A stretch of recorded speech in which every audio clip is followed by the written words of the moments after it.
This is Keeler in the Morning. WIBX 950 and 92.3 FM.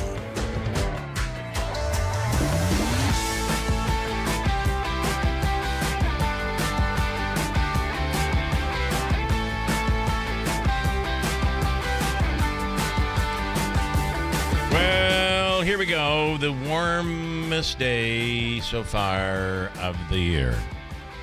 I don't think we've done anything warmer than this, right? We've had a cold start, and today we'll go up into the low 60s. Gonna love it. Actually, yesterday just felt beautiful. It felt like we were in, I don't know. And felt like we were in spring. And it wasn't that warm. It just felt awesome yesterday. I opened the windows. I got some fresh air in. I was ecstatic. So, okay, we have a bunch to get to today. We're going to cover the whole Common Council thing and this proposed tax increase, the proposed budget from Mayor Mike Galimi. None of the Democrats, I think one Democrat showed up last night at that meeting, special meeting held by Mayor Galimi. We'll speak with Katie Aiello this morning and Utica Mayor Mike Galimi. Both of them will be on. Hockey yesterday, Davey. I don't know if you watched. I know you did watch because you were reporting on this for me. And so Division III men's hockey. What do we know, Davey? Looks like we have the luxury of two teams. Hamilton and Utica University got in. Hamilton, unfortunately, is traveling to Maine. That's a 7 o'clock game. 7 o'clock on Saturday. And yeah. Utica University is playing on Saturday at 1 against Lynchburg State, I believe. I don't know this. They had like a 13-12 record. Yeah. They won their conference. So there's a couple of conferences that got on automatic bids that are a little bit smaller. Yeah, Lynchburg State is 13-12-1. Yeah. And Hamilton is going to be playing the University of New England. They're 18-7-1. They haven't faced each other, I believe, since 1999, according to some stats I see. I'll have to double check Hamilton. And I think for Hamilton, it's the first time since 2017 that they've been in the Division III playoffs. But while it's going to be an uphill climb, if both teams were to win the next two games, they would meet in the Frozen Four. The semifinals. Hamilton is making their second appearance in the NCAA since 2017, and they haven't faced University of New England since 2011, I'm sorry. Okay. Here's the other thing. If Utica wins Saturday, they will play at home next week in the quarterfinals. So Utica will, if they can win, will get two home games before, I believe the Frozen Four is going to be held at Curry College. Yep. Yeah.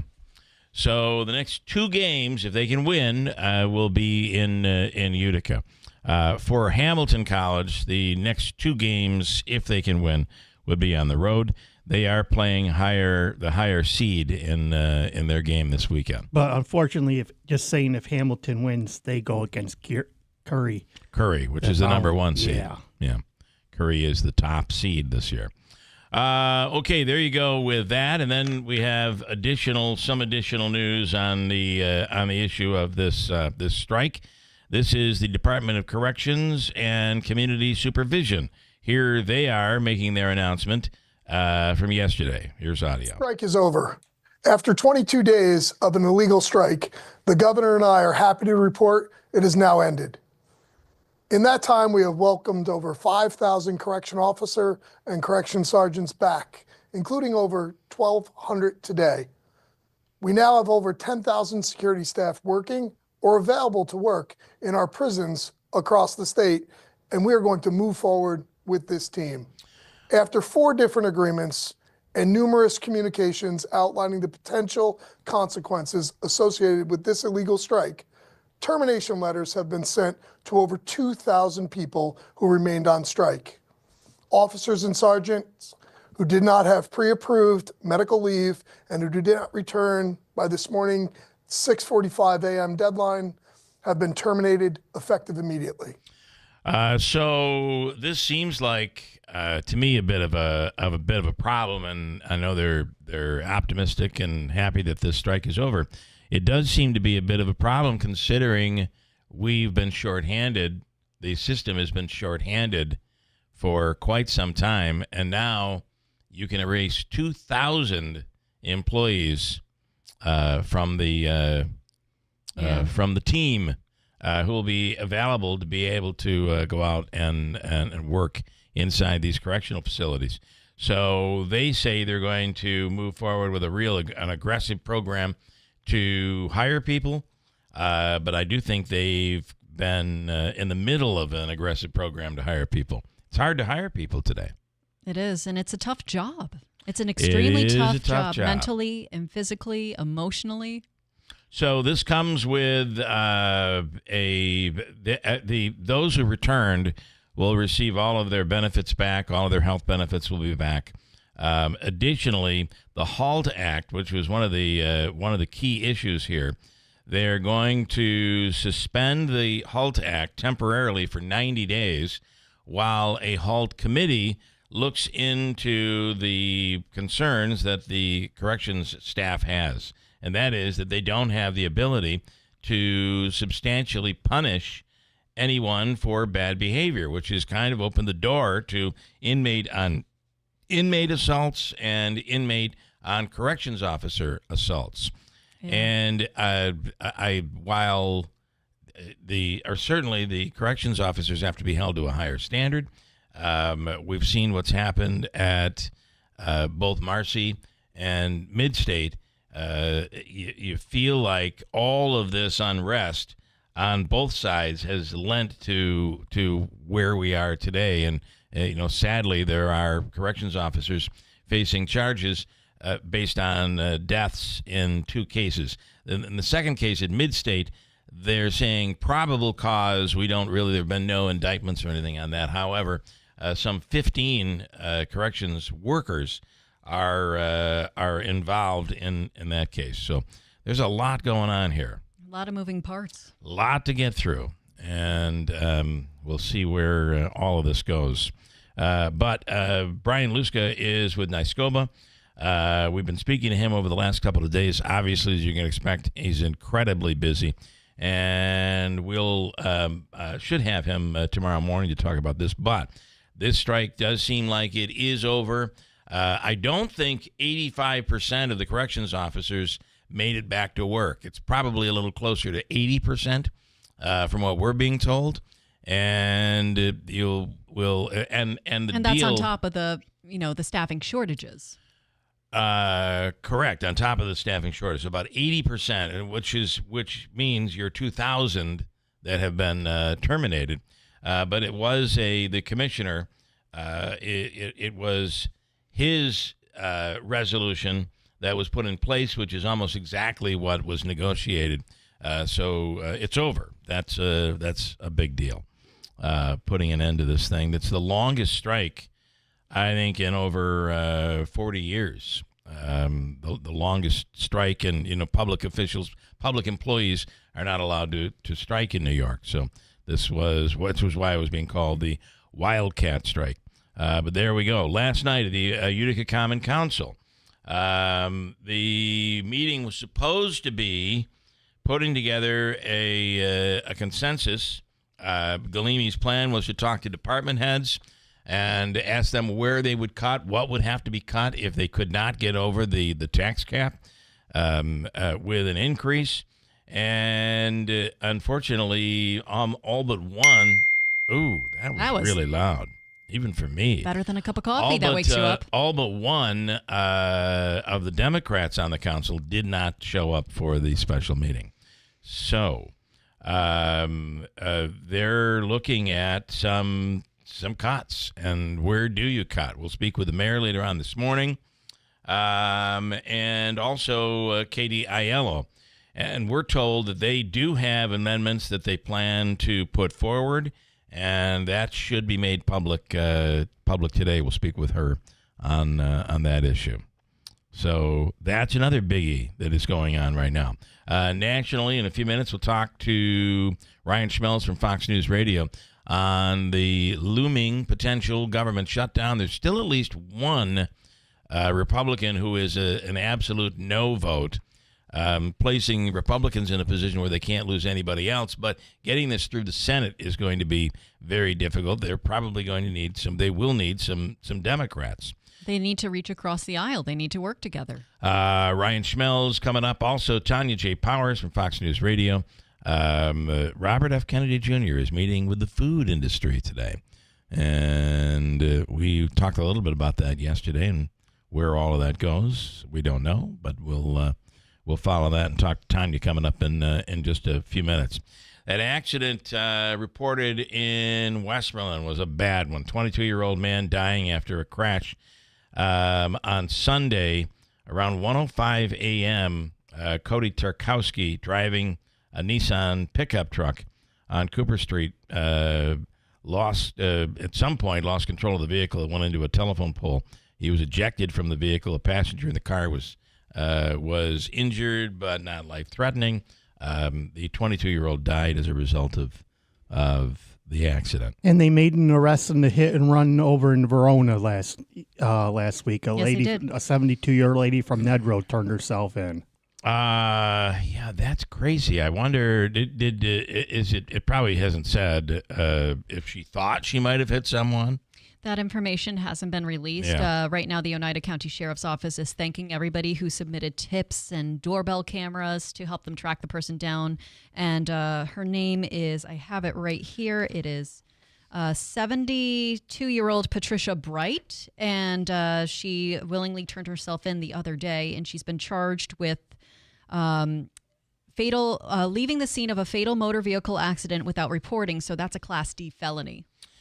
Yeah, it'll be interesting to find out. Did she think she hit a deer? You just kind of. I have a feeling her lawyer is telling her, don't say anything. At this point, yeah. Do you know that today, it was 5 years ago today, that the World Health Organization declared COVID-19 a global pandemic? It's been 5 years already. 5 years. Oh my God, and we're still reeling from it. We're still reeling with the repercussions. I guess, which is just crazy when you think about it. All right, I'll break quickly. Megan has an update on the news. Then we'll talk to Tanya Powers from Fox News Radio on Kennedy, RFK Jr.'s meeting with the food industry. We're going to clean up your food. It is interesting to see what they say, that the ingredients on certain foods, prepared foods in the United States, versus the same prepared foods elsewhere around the world, like in Europe. There are more ingredients in the United States. Kind of wonder about that. We'll speak with Tanya coming up. Megan with an update on the news coming up at WIBX. Good morning, WIBX 950 AM, 92.3 FM. News time is 6:30. I'm Megan Stone. It's 36 degrees under partially cloudy conditions. Your full weather forecast is coming up next. A s'mores fail is said to be the cause of several brush fires on Long Island that scorched hundreds of acres. Suffolk County Police say a resident of Center Moriches tried to make the campfire treat Saturday morning, but strong winds made it tough to light a fire. They then tried to use cardboard to start it and ended up torching the backyard. That fire was put out by the winds carried by the embers. The fire was put out, but the winds carried the embers that fueled at least 3 other fires along Sunrise Highway. The largest of them, the West Hampton Pines fire, burned around 600 acres. Crews from more than 90 fire departments fought the fires into Sunday to get them under control, and 2 firefighters were injured and 2 commercial properties were damaged. The fires prompted Governor Hochul to issue a burn ban for Long Island, as well as New York City and the Hudson Valley. House Minority Leader Hakeem Jeffries expects Democrats to vote against the spending bill proposed by Republicans. Jeffries said during a Monday news conference the bill is something they could never support. He added the bill does nothing to protect Social Security, Medicare, and Medicaid. Republicans are expected to bring the bill to the House floor on Tuesday. Without a new spending bill, the federal government would shut down on Friday. The stock market is having its worst start to a presidential term since 2009. According to Dow Jones market data, stocks suffered their weakest first 50 days of a presidency since President Barack Obama's first term. As of Monday, the S&P 500 has fallen 6.4% since President Trump's inauguration on January 20th. The tech-heavy NASDAQ has shed 11%, and the Dow Jones Industrial Average has fallen over 3.6%. During the first 50 days of Trump's first term, the Dow and the NASDAQ rose nearly 6%, while the S&P gained nearly 5%. And Kanye West is seemingly planning on using his music to attack the Jewish community. In a now deleted post on X, formerly Twitter, the rapper said his upcoming album Bully will have an anti-Semitic sound. He also said his new sound is called anti-Semitic. He previously announced that Bully will be out on June 15th, which is also his daughter North's 12th birthday. I'm sure the daughter's really excited about that. Oh, she must be crying tears of joy. Your WIBX News Time, 6:32. Here's your forecast.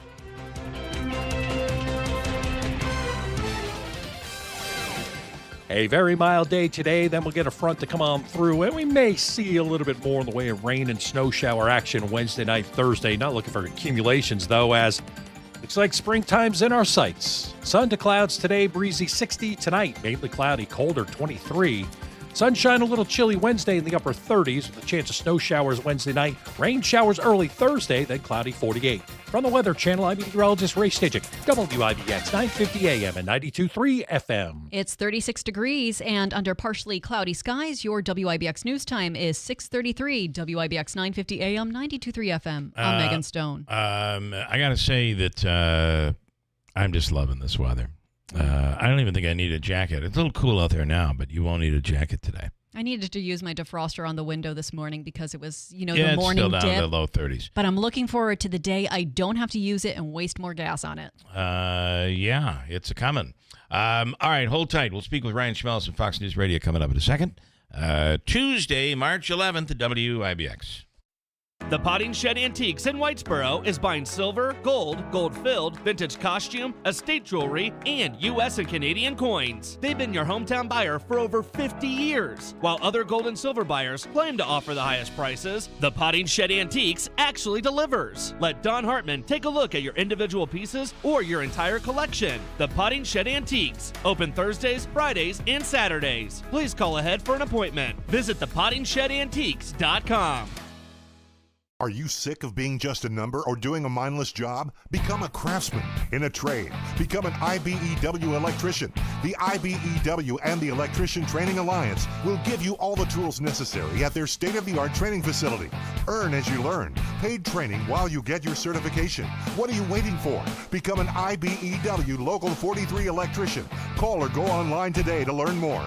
Find your career at IBEW and let the Electrician Training Alliance light up your future.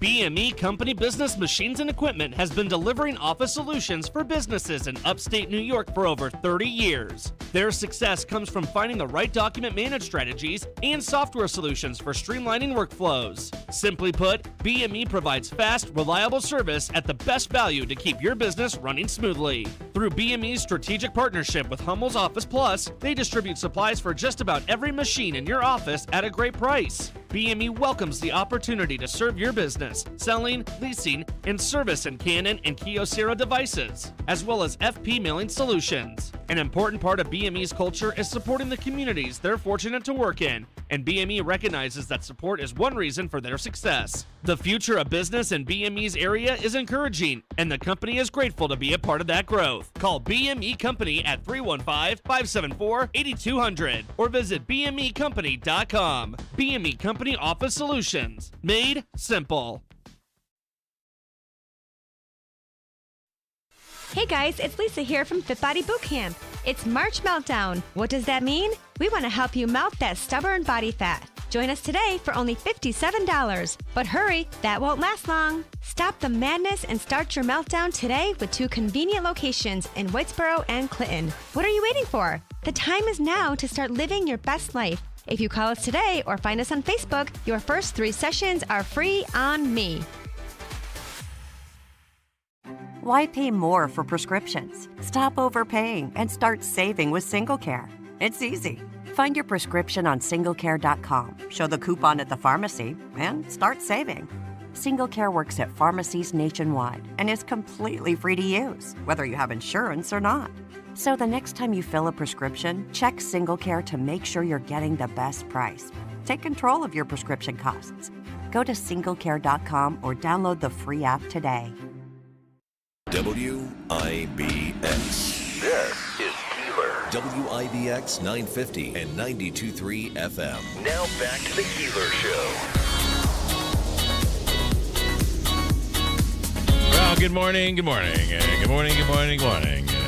Good morning. Friday morning, we will be live at Tony's in Washington Mills with a free breakfast. Everybody gets free breakfast. Davey, I know. So we're thinking about sending you over because you're going to be stuck here. Davey, I just want you to know. Are you ready? You want to hear the exciting news? Sure. We're going to send you over a picture of the breakfast so you can see what we're eating. Isn't that nice? Thanks. Isn't that awesome? Yeah. Well, I know. I don't know if they ever did that whole thing where they told you won't have to be here and the thing's going to run on its own. We can run it from wherever. Remember that? Yeah. Yeah, but then they didn't say that. We never said that. They said that. No, never said that. Yes, We they never did. said- no, we did not. Yeah, they we did. never said that. Well, they said it. Yeah, I thought you'll they be did. you'll be able to go out on the road, they said, Davey, Yeah, when you're yeah. on the show. Yep. My keister right there in your seat on Friday. That's right. You'll be right here, right now. And at look least like on Friday. a dummy on YouTube. I don't think you look like a dummy. Did anybody see I got a bunch of comments here this morning I want to get to. People are lively and commenting and creative already this morning. Or maybe they're not being creative. Maybe they're just being honest. Could be. That could be. Tornado hit. I would like to know this morning if Bill Morehouse can get away from the Trump stuff for a second.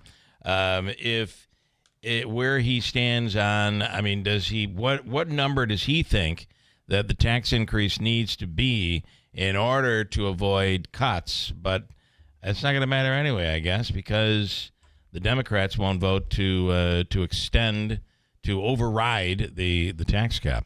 And that is one of the comments, by the way, here this morning.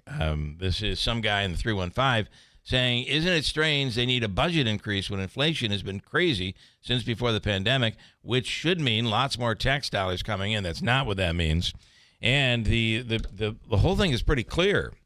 With all of the legacy fees, retirement, Medicaid, all of those things, with all of that, those increases, any increased revenue that's received, like from the marijuana sales, for instance, that's all brand new.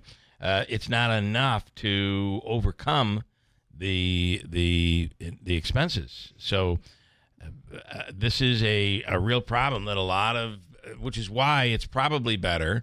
It isn't probably better. It is better to use incremental increases because you should be in your budget looking forward 5 years down the road, not just looking at the current year or 2 years. Yeah. So this is part of the problem with this whole thing. It's the both parties' problem that they kick. It's called kicking the can down the road. It's a problem for future me, and of course, anybody who's voted wants solutions now and wants that 5-year plan, and they want that security instead of, we've been dealing with this cycle since Obama where, the debt ceiling needs to be raised or the government is going to shut down. So it's been over 10 years that we've been dealing with this same cycle, and I don't know how many of us are exhausted by it, but I it's want time more. for More. I enjoy it. You want more chaos, bro? Bring me more. Bring me more. Here's some guy in the 315 that says every year the Democrats talk about needing to save Social Security, yet they've done nothing to save it. On the line right now is Ryan Schells from Fox News Radio. Ryan, good morning. Hey, good morning. So here we go. We continue to move our way through the week, and I think it's very, very tight. What are your thoughts? And I do think there is also, before you give me your thoughts, sorry, I do think there's also some risk for Democrats because if they just walk away from this thing and everybody votes no, they're going to share some responsibility of shutting down the government. Well, they certainly could. I mean, any could get blamed for this. They're up against the clock once again. Neither side seems to be budging on what they want. And, in here's the reality for Republicans, though. They're in the majority in both the House, Senate, and White House. And as Senator Tom Tillis of North Carolina put it the other day, he said, I can't remember the last time there was a government shutdown and Democrats were the ones who took the blame for it. So I think that's kind of a thought process amongst just about everybody on the Hill in many cases. Yeah.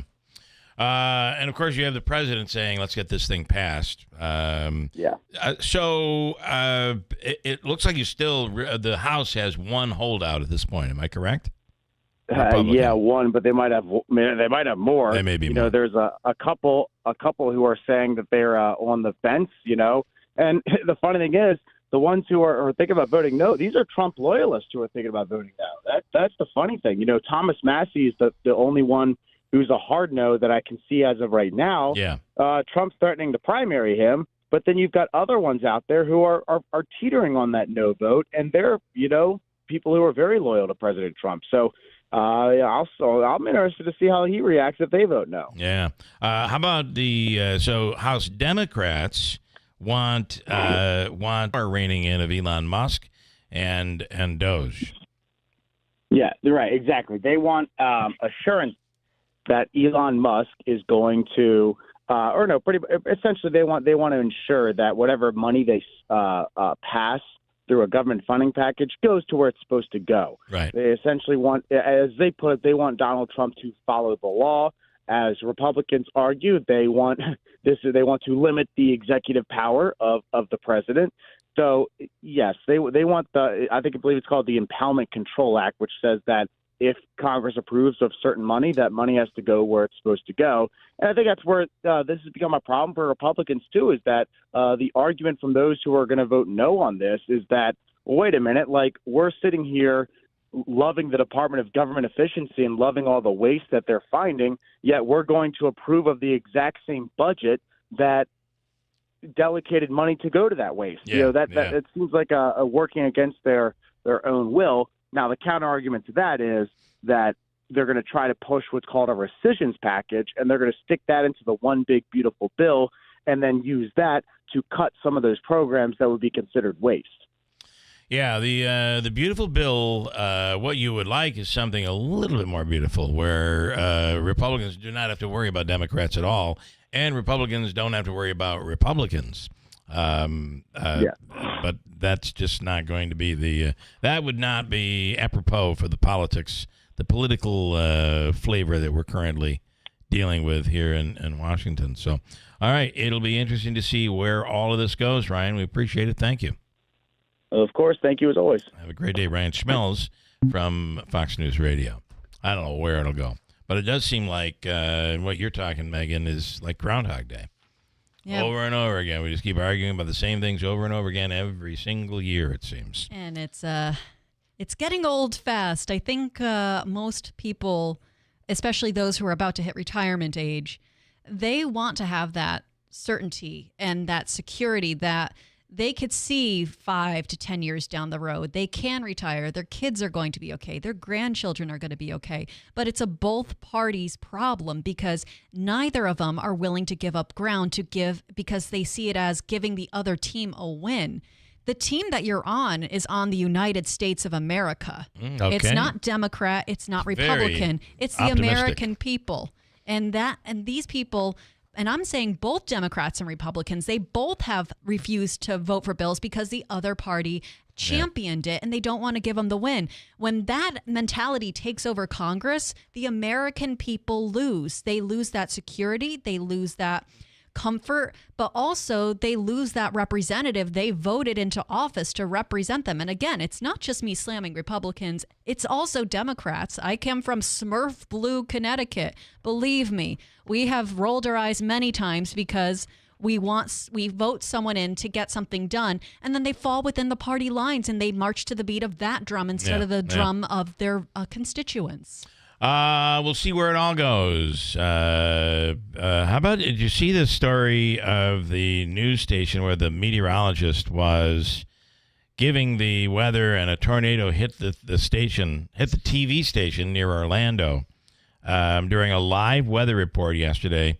And it was unbelievable how they kept everything going. It was an EF2 tornado with winds over 150 miles an hour. Thankfully, no serious injuries reported, but it flipped cars and destroyed at least one home. Wow. I'd like to say, isn't it great we don't have to deal with that around here? However, we've had to deal with some of that. in the summertime. Here's audio of what went down on the TV station in Orlando. This is a look at the live camera of a tornado, which could be passing by our station right now. Take shelter. Everybody in the Fox 35 building, get to your safe space. We're catching debris right now on the roof. Wow. We're hearing, you can see the debris flying there on the camera. This is a tornado. Seek shelter immediately. Get under your desks, guys. Anchors under the desks. Okay, we got power flickering out. This is a confirmed tornado. Okay.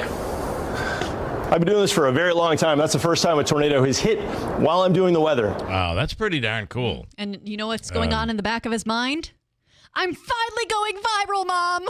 Yeah, you're right. He's probably people like us going to play him. It's very cool audio, though. I could listen to that like repeatedly because that's just awesome. The way that he kept his cool. Yeah, it is incredible.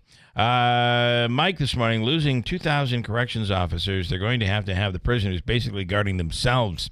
After all, why not? They are there 24 hours a day. Ba-doom. And we need to change the theme song of the United States from giving the Star-Spangled Banner to Welcome to the Jungle. It does feel like that would be the perfect song. As with our current political situation between the Democrats and Republicans, we have become totally tribal, and nothing seems to get done. Mm-hmm. Ezzy from Ilion also said the Democrats kicked a budget down the road all through Biden, all through Obama. You have to stop spending. But you have to remember that they have had multiple deals during the Biden and Obama administration. Most recently, let's talk about the border solution when they had a bill to actually address the immigration problem, but Republicans held out on it. They were going to vote for it, but then it came out the messaging is that they didn't want to give Biden the win. They wanted Trump to have the win, and that's why they voted against it. So again, it's both sides. It's like when right now we have a spending bill that's coming up, and Democrats like Hakeem Jeffries is saying, "Don't vote for it." Again, it's Groundhog's Day. It is. A man was shot in the... I'm moving on from this topic, by the way, despite what Easy wants. Sorry. A man was shot in the leg by a dog while he was in bed. Okay? Dog shoots man? Man was shot by his dog while he was in bed. I bet you it was a Chihuahua. If this sounds a bit strange, even the local anchors can't make any sense of it. Here's a surprised anchor at Fox 13 Memphis reading the very story for the very first time. We want to get you to some breaking news just out of our newsroom here at Fox 13. A man is in the hospital after being shot in the leg overnight. Memphis police say he was shot by his dog. Seriously. I don't think that's right. This happened just before 4 a.m. at a home on Whitney Avenue in Fraser. Wow. Police say the man was lying in the bed with a girl with a gun on the bed. Police say his dog jumped up on the bed, got his paw stuck in the trigger, and ended up hitting the trigger, shooting the man in the thigh. Wow. So you're there having relations with your woman, and you're with the gun on the bed. How romantic. With the gun, yeah. A man in Kentucky was arrested after allegedly trapping a female coworker in a 200-degree steam room, possibly as a prank. Funny. Very, very funny. Jason McKnight, Madisonville Police Public Information Officer, talking about what Barrett Corentina was arrested for. Our understanding is up to 200 degrees the room can get up to when it's closed. And so at some point, the two of them were talking about how the one could shut the other one in there, and obviously he did. And so when he pushed her in there, he started the machine. At this point, I don't want to speculate on exactly why he did it. It was just joking around, even though that's not really a good joke. We charged him accordingly. She was put in there against her will, locked in, and somehow the machine was started. I love how the cop deals with that. It was some sort of a joke, even though it wasn't really a funny joke. I don't know where the funny was. 200-degree steam room. As Mayor Galimi says, if he had a cold that was lingering and he couldn't get rid of it, that would be the way to get rid of it. And what do you like on your pizza? Davey, if you're eating a pizza, what do you like on your pizza? Number 1, pepperoni. Number 2, Okay, you're not even skipping a beat here. You're into this. Number 1, pepperoni. Number 1, pepper. We made He has an pizza itemized list. at home the other night. Instead of delivering, we made the pizza at home. And the key is, by the way, to make sure your oven is very, very hot. You got to it's got to go to the max. Ours will only go up to 500 degrees. If I could gotten it hotter, I would have. So pizza is pepperoni, followed by sausage. Sausage, okay. Ooh, yum. Followed by no mushrooms. No mushrooms. No Ooh, onions. I don't like all that Ooh, stuff. no. I like black olives. Okay. All right. And that's it. What about pineapple? Nope. Nope. Megan, you're from Connecticut, where they say is the home of the best pizza in America, which I think is a joke. No offense, but talk about that. Okay, well, Bill, when you talk to Davey about what he prefers on his pizza, are you ready to hold on to your seat what my preferred ingredient is? Oh, boy. Clams. I Clams. love a clam pizza, a white clam pie. I go absolutely feral when I see one, and there's none to be had here. I understand it's a cultural Connecticut thing. Honestly, because we're a weird state. I, working in Providence, never saw because I would have gotten that. I think that does. I mean, I like anchovies, so why wouldn't you be okay with clams? Anchovies are a far more pungent, if you will, ingredient. They linger on your breath longer than garlic. Yeah. Clam pizza, never heard of it. Okay, I can live with that. Though. But what about, Davey, if you were to add an orange slice instead of pepperoni to your pizza? Nope. Nope. He doesn't like that crap. That's odd. Place in Australia is getting a ton of press for their newest offering, orange slices on pizza. Some people do the Hawaiian version and put pineapple on it, so I guess I can understand that. Bubba Pizzas, ham and orange pizza, is really kind of Hawaiian when you think about it. This is how they describe, if you can understand them, their pizza. Hey Damien, what's your most controversial opinion on pizza? Fruit. Hot fruit. Any hot fruit will work on pizza. Pineapple, apple, pear, any hot fruit works on pizza. I don't care where you come from. We love hot fruit here. Even orange. I'm not to there. his credit, I have had a pear, goat cheese, and walnut pizza with balsamic vinegar on it. And the reason why I remember is we had it during one summer and we thought it was so weird, but my family and I tried it. And you kind of crave it. It was actually enjoyable. It was of the right balance of, it was more savory than sweet, but you could only eat that during the summer. But fruit on pizza, you're playing a little bit too crazy there.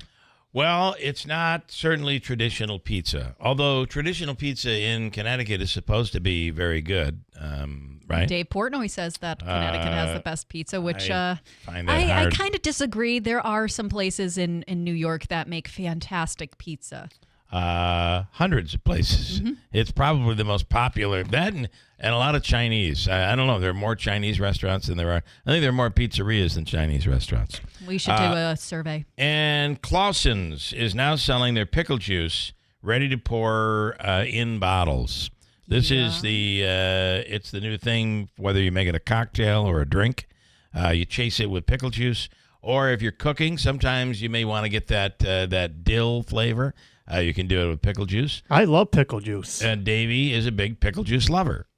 Do you just drink it? Yep. Okay. Some people, before they run, will drink pickle juice. I usually crunch it, smash it up with some Pringles or Lay's potato chips and soak it up. Oh, you do fancy pickle juice. I wouldn't know if I'd call that fancy, but unique is a good one. Yeah.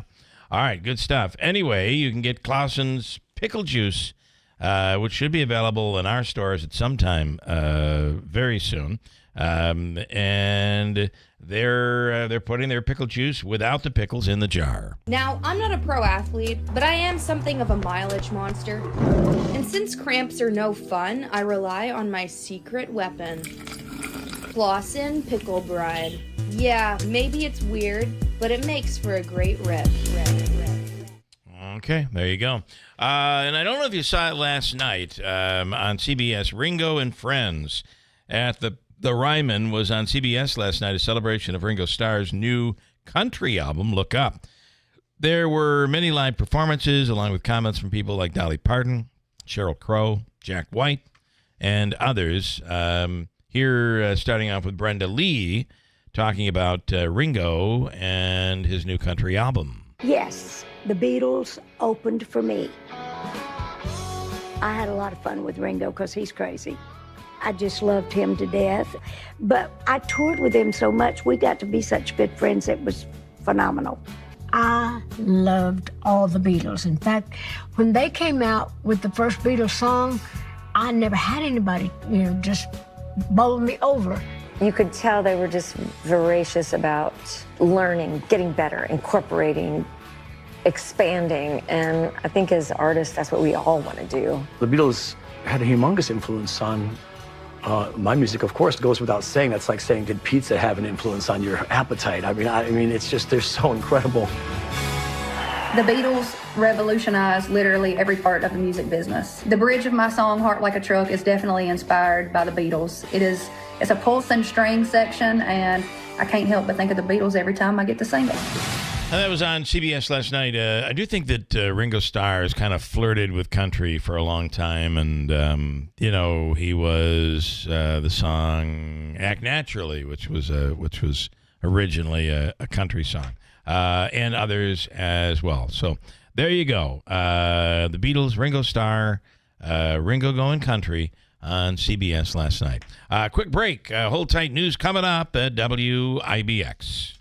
From the Stanley Theater Studio, WIBX Utica, Rome. W295EI. WIBX 950 and 92.3 FM, a Town Square media station. That's okay. I'll take it from here. Stephan Mazda, they select only the best late model Mazdas. Davey, the door, if you could. Stephan Mazda is selecting only the best late model Mazdas to become Mazda certified pre-owned vehicles, offering you an award-winning Mazda at a tremendous value with a 160-point inspection and balance of the 7-year, 100,000-mile powertrain warranty. As Rick says, come on in. First place nationally in customer satisfaction, which means they'll take care of you before, during, and after the sale. You take the 160-point inspection, the balance of the 7-year, 100,000-mile warranty, and they take care of you. And as Rick says, let's make your deal on a new Mazda where it's always easy to do business. Stephan Mazda, Commercial Drive in Yorkville. Coming up next hour, a whole bunch to get to, including Gary Heenan. Rob Haberbush is the Hamilton College men's hockey coach. Also, Dr. Kent Hall coming up. And Opika's free money question is coming up next hour here on WIBX. News coming up right now, along with a full weather forecast at WIBX. It is 7 o'clock. How to stop Russia and Ukraine from fighting.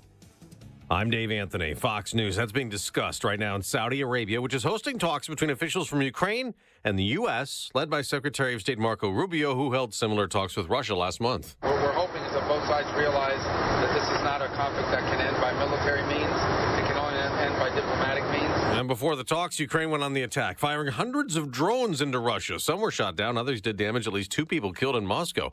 A federal judge has ruled against Doge, saying it's likely subject to freedom of information requests, which he wrote as warrants it based on Doge's unprecedented authority and unusual secrecy, with Elon Musk and his department working to slash federal spending. But Musk tells Fox Business they've asked their critics, which line do you disagree with?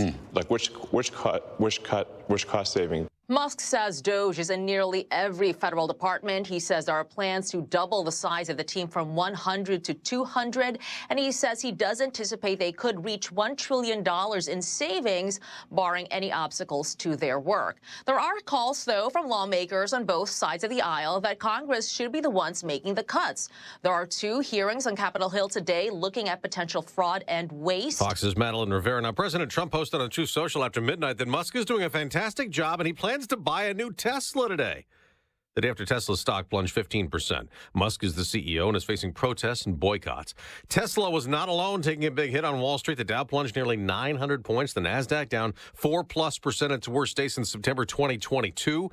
And in the House today, a vote on a spending bill to avert a government shutdown before a Friday deadline. Republican Ben Klein tells Fox, this CR will keep the government running, enable President Trump to implement his agenda. Democrats oppose the spending in the Senate. In this vote, the yeas are 67, the nays are 32. The nomination nomination is confirmed. Approving Lori Chavez-DeRemer to be Labor Secretary.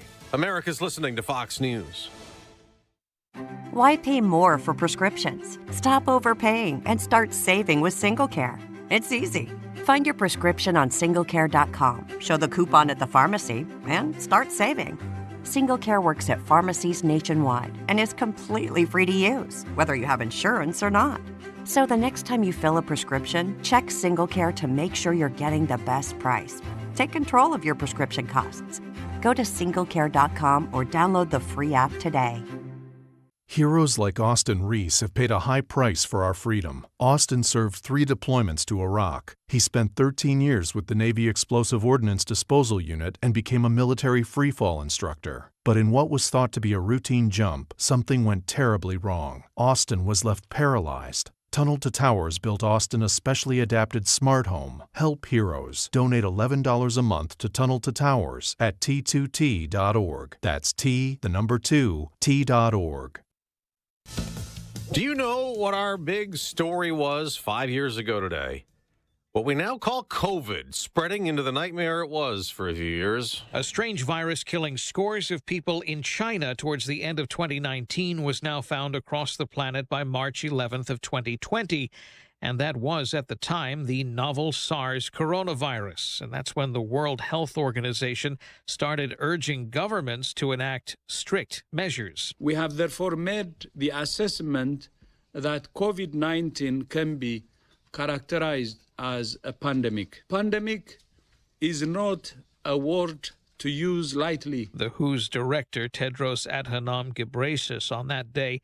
And thus terms like 2 weeks to stop the spread and practices of social distancing were forced into everyday life. Eben Brown, Fox News. The Health and Human Services Secretary, Robert F. Kennedy Jr., has questioned in the past the COVID vaccine.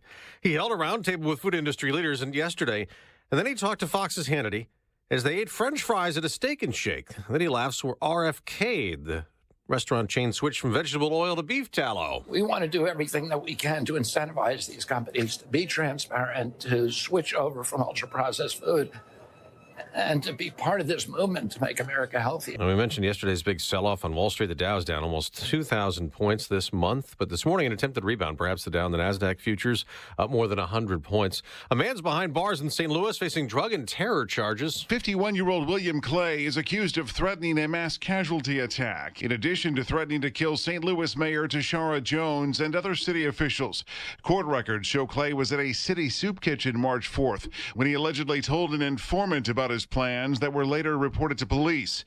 When he was arrested a day later, police found him in possession of meth. That's Jeff Manasso. I'm Dave Anthony. This is Fox News. Good morning. WIBX 950 AM 92.3 FM news time is 7:05. I'm Megan Stone. It's 36 degrees and clear skies. Your full WIBX Weather Center forecast is coming up. Funeral services for the Holland Patton bus driver who died in a head-on collision has been set for this Friday, March 14th. Gene Marsden, who was 58, died last Friday in a head-on collision involving another school bus on Rickmeyer Road during blinding whiteout conditions, according to the United County Sheriff's Office. Marsden, a Holland Patton resident, died at the scene. Her funeral is set for 1 p.m. this Friday at the church at 7939 Elm Street. Holland Patton School District Superintendent Cheryl Venitosi said the community is devastated and is offering counseling services to students and staff who are grieving the loss of the beloved bus driver. The accident is under investigation. President Trump says the arrest of a Palestinian student who helped lead protests at Columbia University is the first of many to come. ICE agents took Mohammed Khalil into custody Saturday night. In a Truth Social post, Trump said there are more students across the country who have engaged in pro-terrorist, anti-Semitic, anti-American activity, and the Trump administration will not tolerate, end quote. He claimed many of the protesters are not students but paid agitators. Trump warned his administration will find who he called terrorist sympathizers and deport them, quote, never to return again. Firefighters may see an elevated risk for developing brain cancer due to exposure to certain chemicals. A recent report from the American Cancer Society studied a set of patients who had gliomas, cancer-causing gene mutations linked to toxic exposures. It found the gene mutation was seen more with firefighters than individuals in other professions. The compounds in question are found in flame retardants, fire extinguishers, refrigerants, and pesticides that have been linked with the specific mutation that causes gliomas. The senior author and professor at Yale University School of Public Health acknowledged the study's results were preliminary. And St. Patrick's Day is under a week away, and police statewide will be doing their part to keep people safe before and after their celebrations. Law enforcement are cracking down on drivers who get behind the wheel while under the influence of drugs or alcohol through March 17th. During last year's St. Patrick's Day enforcement campaign, there were 935 motorists arrested for DWI and nearly 25,000 traffic tickets issued. Anyone who sees dangerous activity on the road should dial 911 immediately. Your WIBX news time is 7:07. Here is your forecast.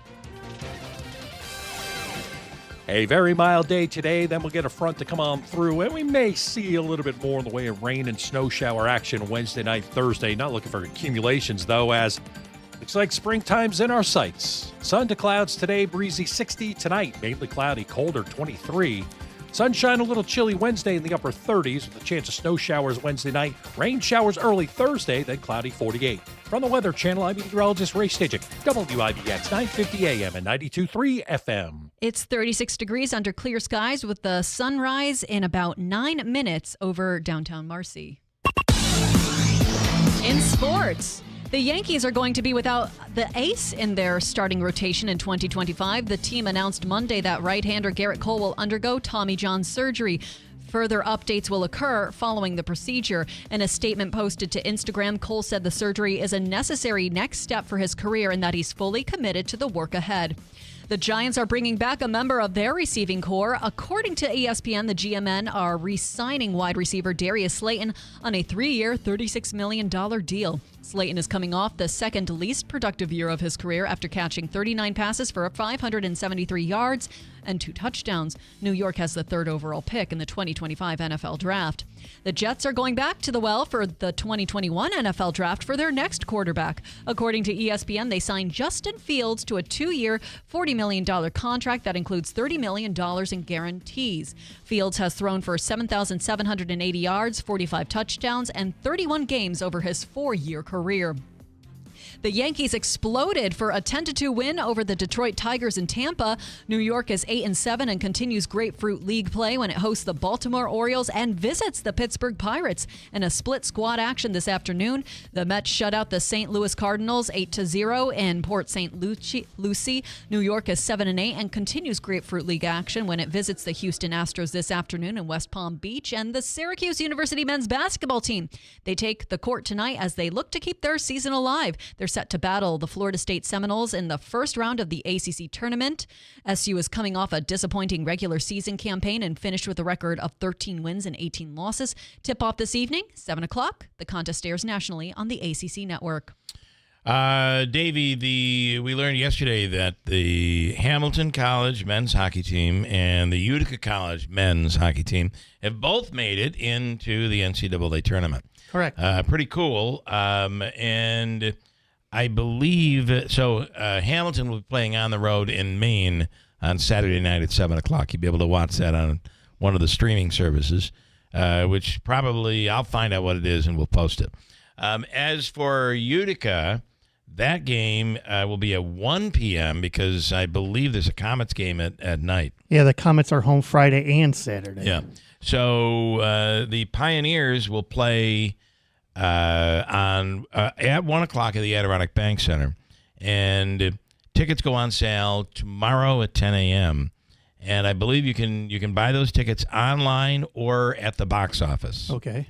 I highly suggest the online thing. I know it's if you're at the box office and you're first in line, you're going to get the best seats. If you're sitting in the comfort of your own home and or at work and you're buying the tickets online, chances are you're in a little better place, I think, anyway. But tickets go on sale for that And I could be wrong. We'll check with Gary. Not that I have to pay attention to this, but I do.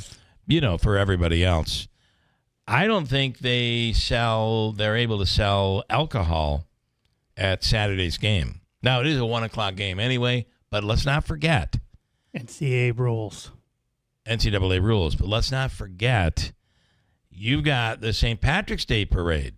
So, and we're going to talk about that coming up in a second. So the St. Patty's parade, you can go to the parade or be in the parade and come right over to the Odd and celebrate St. Patrick's Day with the Pioneers in the NCAA tournament. So that'll be something to check out. Tickets for that go on sale tomorrow. And then one more. I talked about this the other day. Actually, I talk about this often. This is Deeds in New Hartford. Bill, my wife has a magnet. My wife just brought this up to me. Apparently there was a meme that she showed me. My wife has a magnet on the fridge. You're either the person in the relationship that thinks the food has gone bad, or the person who doesn't believe expiration dates are really a thing. And that's me. And it's proven. The expiration date, unless you're dealing with chicken or something that milk, seafood that's been, you don't want that stuff to be sitting out unfrozen for too long. But even milk, you do the smell test with milk. And I don't know what it is, but things seem to last longer today, and maybe that's what RFK Jr. is getting into. There was a time when, your milk wouldn't last, or your bread. You couldn't put your bread out on the counter because within a couple of days it would go to mold. Seems like today you can put the stuff out and it lasts a lot longer. It depends on the bread type. We bought Ezekiel bread, and within 2 days it was moldy. It was tasty, but you have to refrigerate you'll it. Be able to see because it doesn't have all the preservatives. Anyway, I feel like the expiration date, it's a suggestion. It's a suggestion, depending on the food. Deeds, I am with you 100% on this one. And I also saw the meme. I didn't know there was a magnet, but I saw the meme. Coming up this hour, Davey, Hobica's free money question of the day is worth how much money today? $150. $150. 150 on the line this morning. We'll do that about 7:35. Give you a chance to win from Hobica and WIBX. This hour, in a minute, we're going to talk about the parade this weekend. And by the way, this weather looks, I think we're going to be back up in the low 60s, low to mid 60s for Parade Day Saturday. It's going to be pretty awesome. We'll talk college hockey with Gary Heenan, head coach of Utica, and Rob Haberbush, the head coach of Hamilton men's college hockey, coming up as well. So stand by for all of that with Hobica's free money question. Along with it all, coming up at WIBX. Ferris commercial mowers set the bar with racing-inspired patented full suspension and integrated cutting decks so you can go faster, cut better, and not get beat up. Ferris experienced suspension. Take advantage of the best financing and prices of the year. Visit us at whitesfarmsupply.com. We're the power in power equipment. White's Farm Supply. During tax season, your personal info travels to a lot of places you can't control. Between payroll, your home office, your tax preparer, and the IRS, if your W-2 gets exposed, that's just the ticket for identity thieves. That's why LifeLock monitors hundreds of millions of data points every second. If your identity's stolen, they'll fix it guaranteed or your money back. Don't let identity thieves take you for a ride. Save up to 40% your first year with promo code CLAY. Visit LifeLock.com. Terms apply. Taxes was not knowing your full financial picture.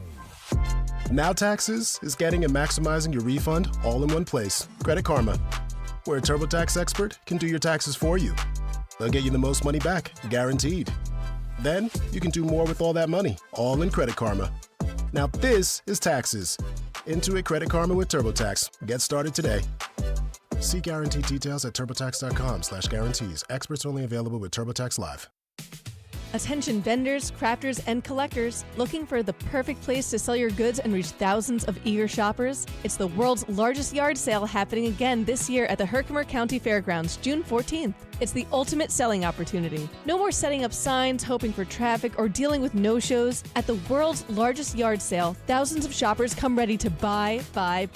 Whether you sell antiques, collectibles, handmade crafts, vintage clothing, or secondhand treasures, this is the place to be. But hurry, booth spaces are filling up fast. Secure yours today and get ready to turn your inventory into instant cash. It's the world's largest yard sale at the Herkimer County Fairgrounds, June 14th. Sell more, earn more, reserve your spot now. For vendor info and booth reservations, visit the events page on this station's website. Don't wait. This event is too big to miss. Sponsored by the Potting Shed Antique, John's Mobile Homes and Accessories, Standard Heating, Cooling, and Insulating, and James Mitsubishi. Before there was social media, streaming, and even color television, there was radio. Remember the golden days when you had to tune in to hear what happened to Hopalong Cassidy, or perhaps the Green Hornet? What if you could relive those days again? Hi, I'm Greg Bell, the host of When Radio Was, a show that's dedicated to the very best of radio's golden age. From classic performances by Jack Benny to tales of terror on Lights Out. It's all here on When Radio Was, starting every Sunday at 11 p.m., only on WIBX 950 and 92.3 FM. Which classic broadcast will you hear next? WIBX. This is Keeler. WIBX 950 and 92.3 FM. Now back to the Keeler Show. Hey, the official coffee of the Keeler in the Morning radio program is from Daylight Donuts in New Hartford, and Chuck is hiring.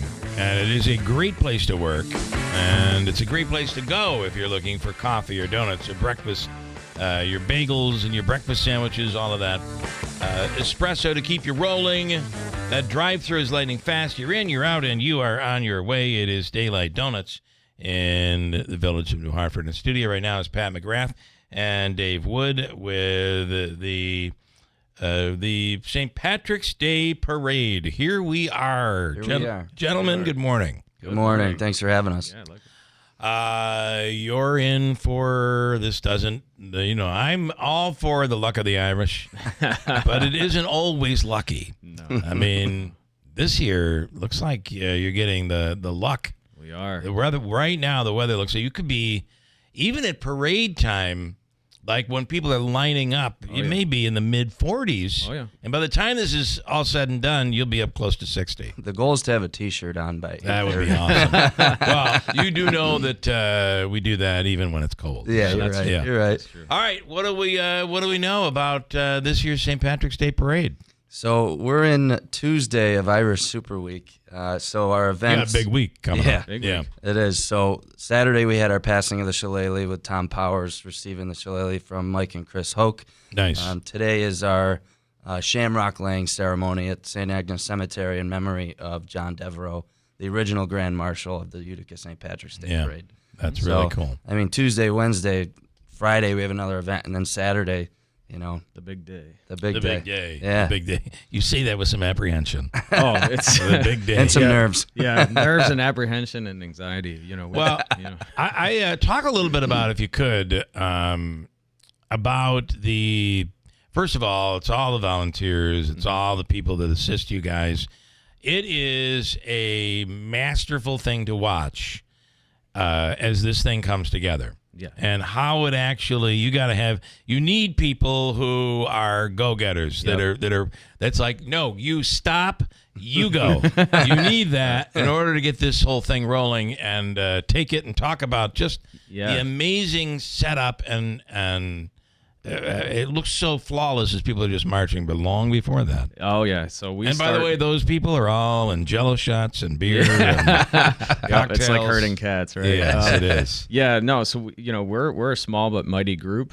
We start in September. It's Patrick and I, and then we have Mary Lou, Colleen, Sue, and now we have 2 more people that are helping out, Jeff and Kathy. But that's it. Yeah, it's just 6 of us that put it together, and then of course Parade Day, our volunteers, the marshals, as you were mentioning. I mean, a great contingent of folks. They've been back every year, and they do an amazing job. Like I said, herding cats, right? It really is. The Jello shots, makes it a little bit harder to keep people organized, but it's wild. Yeah, so it is a lot of fun. I mean, we're a nonprofit organization that puts this on for the community. Yeah, so go ahead. I was just going to say, it's amazing what you can do to tell people, a group of volunteers, that there's going to be pizza and coffee and a big volunteer party afterwards. Right. And then they show up, do a great job, and that's true. They're like, let's do it. Yeah, we pulled it off somehow. I got the number of times I've been in this parade and we've been late.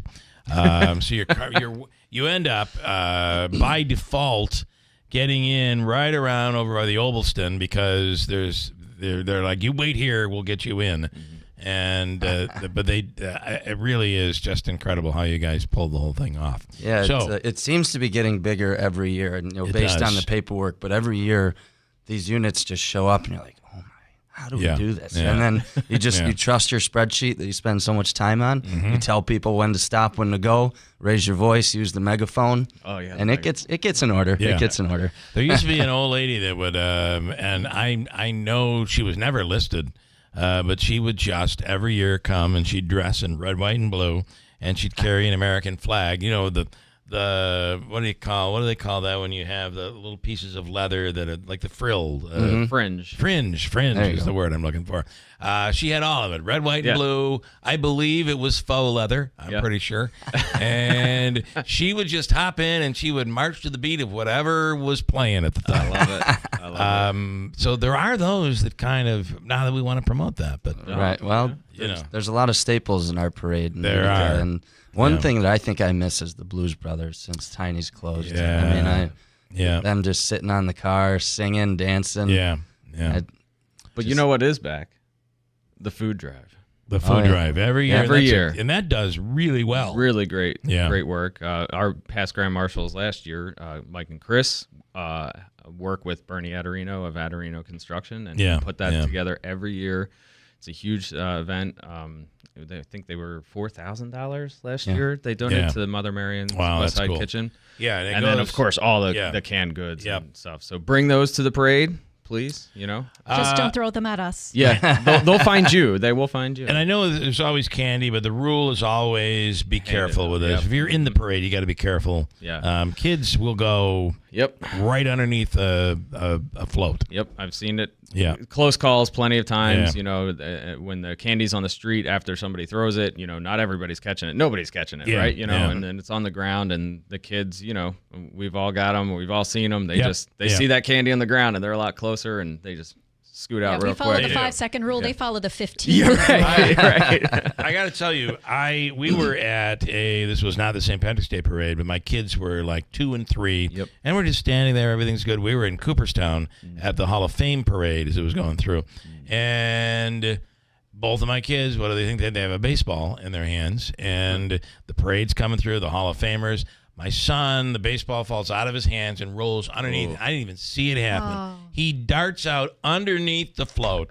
Luckily, there was a guy there, stopped the float, and you know who gets yelled at from, in many different directions. I was being yelled at. Yep. What is wrong with you? I'm like, kids will, you cannot. Nope. You just got to be really careful. So if you're going to, the recommended is handing the candy. Oh, yeah.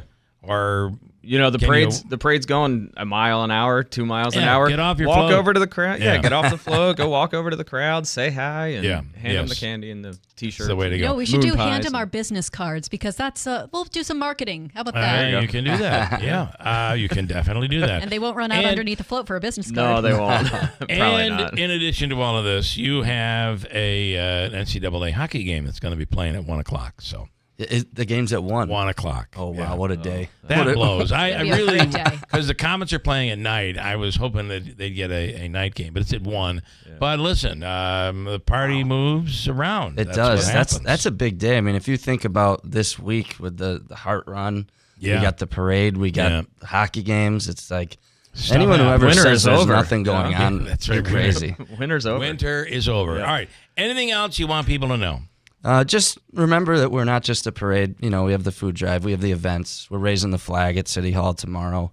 We do lunch after, maybe at Griffin's or something like that. Yeah. We have the painting of the green line on Friday where we might walk into Swifties after. Might happen. But, it's all about more than a parade. So we have the week before, and, St. Patrick's Day is Monday, so it adds on to that. And then we have our awards ceremony on the 29th, which makes it sound really official. We go to the Celtic Harp, We have lunch, and then we give out our an award plaques. ceremony. So, yeah. I mean, it's a whole month of Irish heritage, and anybody can be Irish on St. Patrick's Day. The Irish will take anybody. That's right. We will. And I love the fact that you now have the cultural center to. That's your nucleus, right? It is, and it was jam packed on Saturday for Yeah. the Shillelagh passing. Yeah, it so was. Yep. it's good to have a home. You can look at all. I mean, all that woodwork came from Ireland. Right It's from just Ireland. Yep. the most beautiful place. But beyond all of that, a beautiful place that you would have thought has been there for 100 years. Yeah. I mean, it looks that nice. Yep. But on top of that, the food's really, really good. It is. Did a good job there. Yeah. Yeah. Yep. And they're quick at the bar. Very Right. important. The Guinness is good. Yeah, the Guinness is good. Quick trivia question I used earlier in the week. What is the name of the ball that's in the Guinness can? Oh. It was invented to make it feel like and taste like you're drinking a draft beer. I used to know this. It has a name. What do you think it is? I definitely don't know. I know what you're talking about, though. Yeah. I used to, when they first came out, I was able to drink when it first came out, and Yeah. they, advertise it. Dang. Yeah, you're like, I what can't is remember. this? It's called a widget. The widget. Oh, Yep. it is. Yep. Invented by Guinness, and others have copied it now, but the widget. Apparently, the computer world's copied the widget too, but that is the original widget from Guinness. Pretty cool. Yep. All right, Very gentlemen. good. All right. Whenever I see you guys during the year, it could be in the middle of the winter, and I'm like, spring is coming. Yep. It is. Yeah, they've made their way out. It's coming. We're gonna feel it on Saturday. That's for sure. Good deal. Thanks for you. having us. Thank you. Yep. Appreciate it. I want to go to Dr. Hall, Dr. Kent Hall, from formerly was the chief physician executive. Thanks, guys. At you. MVHS, and now, of course, is enjoying retirement. Thanks. Doc, good morning. Thanks so much for being here this morning. It is actually an iconic special day today. Yeah, it will go down in history. Yeah. Special is the wrong word. Special sounds like it's it's the day Disney opened. No, it's iconic. 5 years ago today, the World Health Organization declared COVID-19 a global pandemic. Lovely. Yeah, and the world has never been the same since. Yeah, it really hasn't. It's changed so much. But what was I know that for you, this was really a and anybody that worked in a hospital just was chaotic and difficult. But for you, it meant coming on the radio every day. I mean, what was it like when you were watching this thing? I remember we had taken a vacation. One of the last vacations we could take for a long time. And we were coming home, and there were people on the plane that were getting sick. And people were talking about, boy, could it be this disease, this sickness they're all talking about worldwide that hit Seattle? And, we all thought, well, it could never get, it's not going to be anything really bad, is it? So, but for you, from the medical world, what was it like? Yeah, so we were watching it from the time that it hit Seattle, and we were initially like, oh, this is kind of interesting. It's 3,000 miles away. We're going to be, seeing what happens. But then it came into New York, and we really started opening our eyes and saying we need to start planning. And we actually, within the health system, we actually started planning. Before this about, what is it that we need to do and, what's it going to take and stuff. And this is when we really started to, focus in on what, the World Health Organization was saying, the CDC was saying, the New York State Department of Health was saying about this.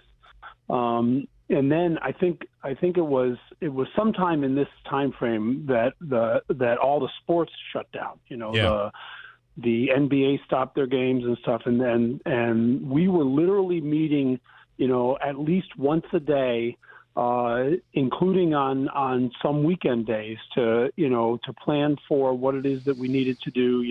What supplies did we need? What extra equipment? I mean, I think you remember, in a month we were talking about how do we go about getting, more ventilators and it was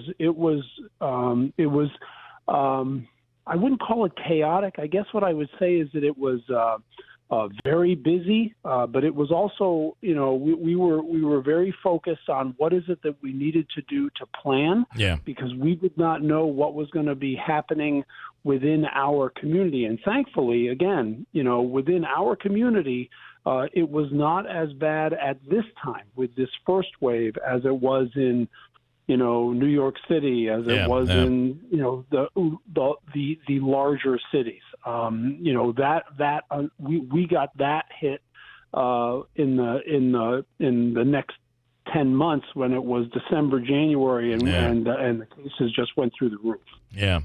You remember what it was like when they created the vaccine, and then to get people to get people scheduled to get in for the vaccine was like a competition, going online trying to get appointments. It was crazy.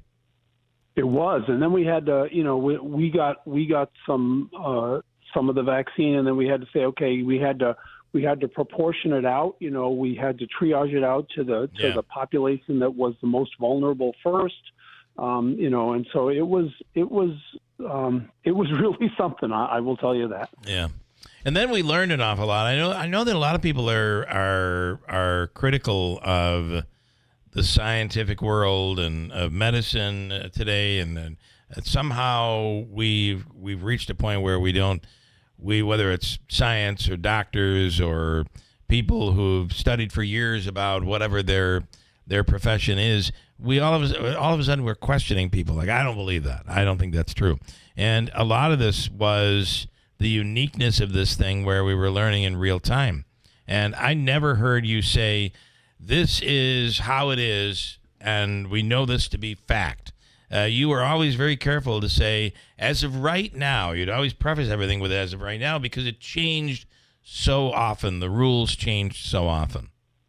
Yeah, the rules changed. Honestly, the information that we got as this rolled out, obviously changed a lot, and we're still learning about it too. It's still something. I would hope that the powers that be, have looked at what happened over, 2020, 2021.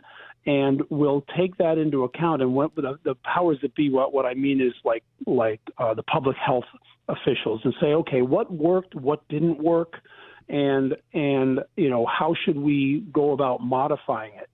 These things, thankfully, happen once every 100 years or something like that. So there isn't anybody alive who necessarily was alive the last time. And so we don't have that kind of corporate memory. Right. But what we need to have is, some kind of written document that says, this is what worked, this is what didn't work, and realize also that because these things happen so infrequently, that when the next time happens, we may change things. We may change our approach in terms of, things like closing schools and that might be different, but that doesn't necessarily mean it's going to be better. Because we don't get enough of an experience to be able to say, oh, if we just did it this way instead of this way. And I do wonder, there's a lot of things we can look back on and say, I wonder if we had done it this way. Back then, you had a lot of people talking about herd immunity. And, you just let everybody get it. We're going to be just fine. This is no different than the flu. But there were points where the hospitals, even here, were at capacity with people with a shutdown. What would it have been like if there was no shutdown, if everybody still went to school, if everybody still went to work?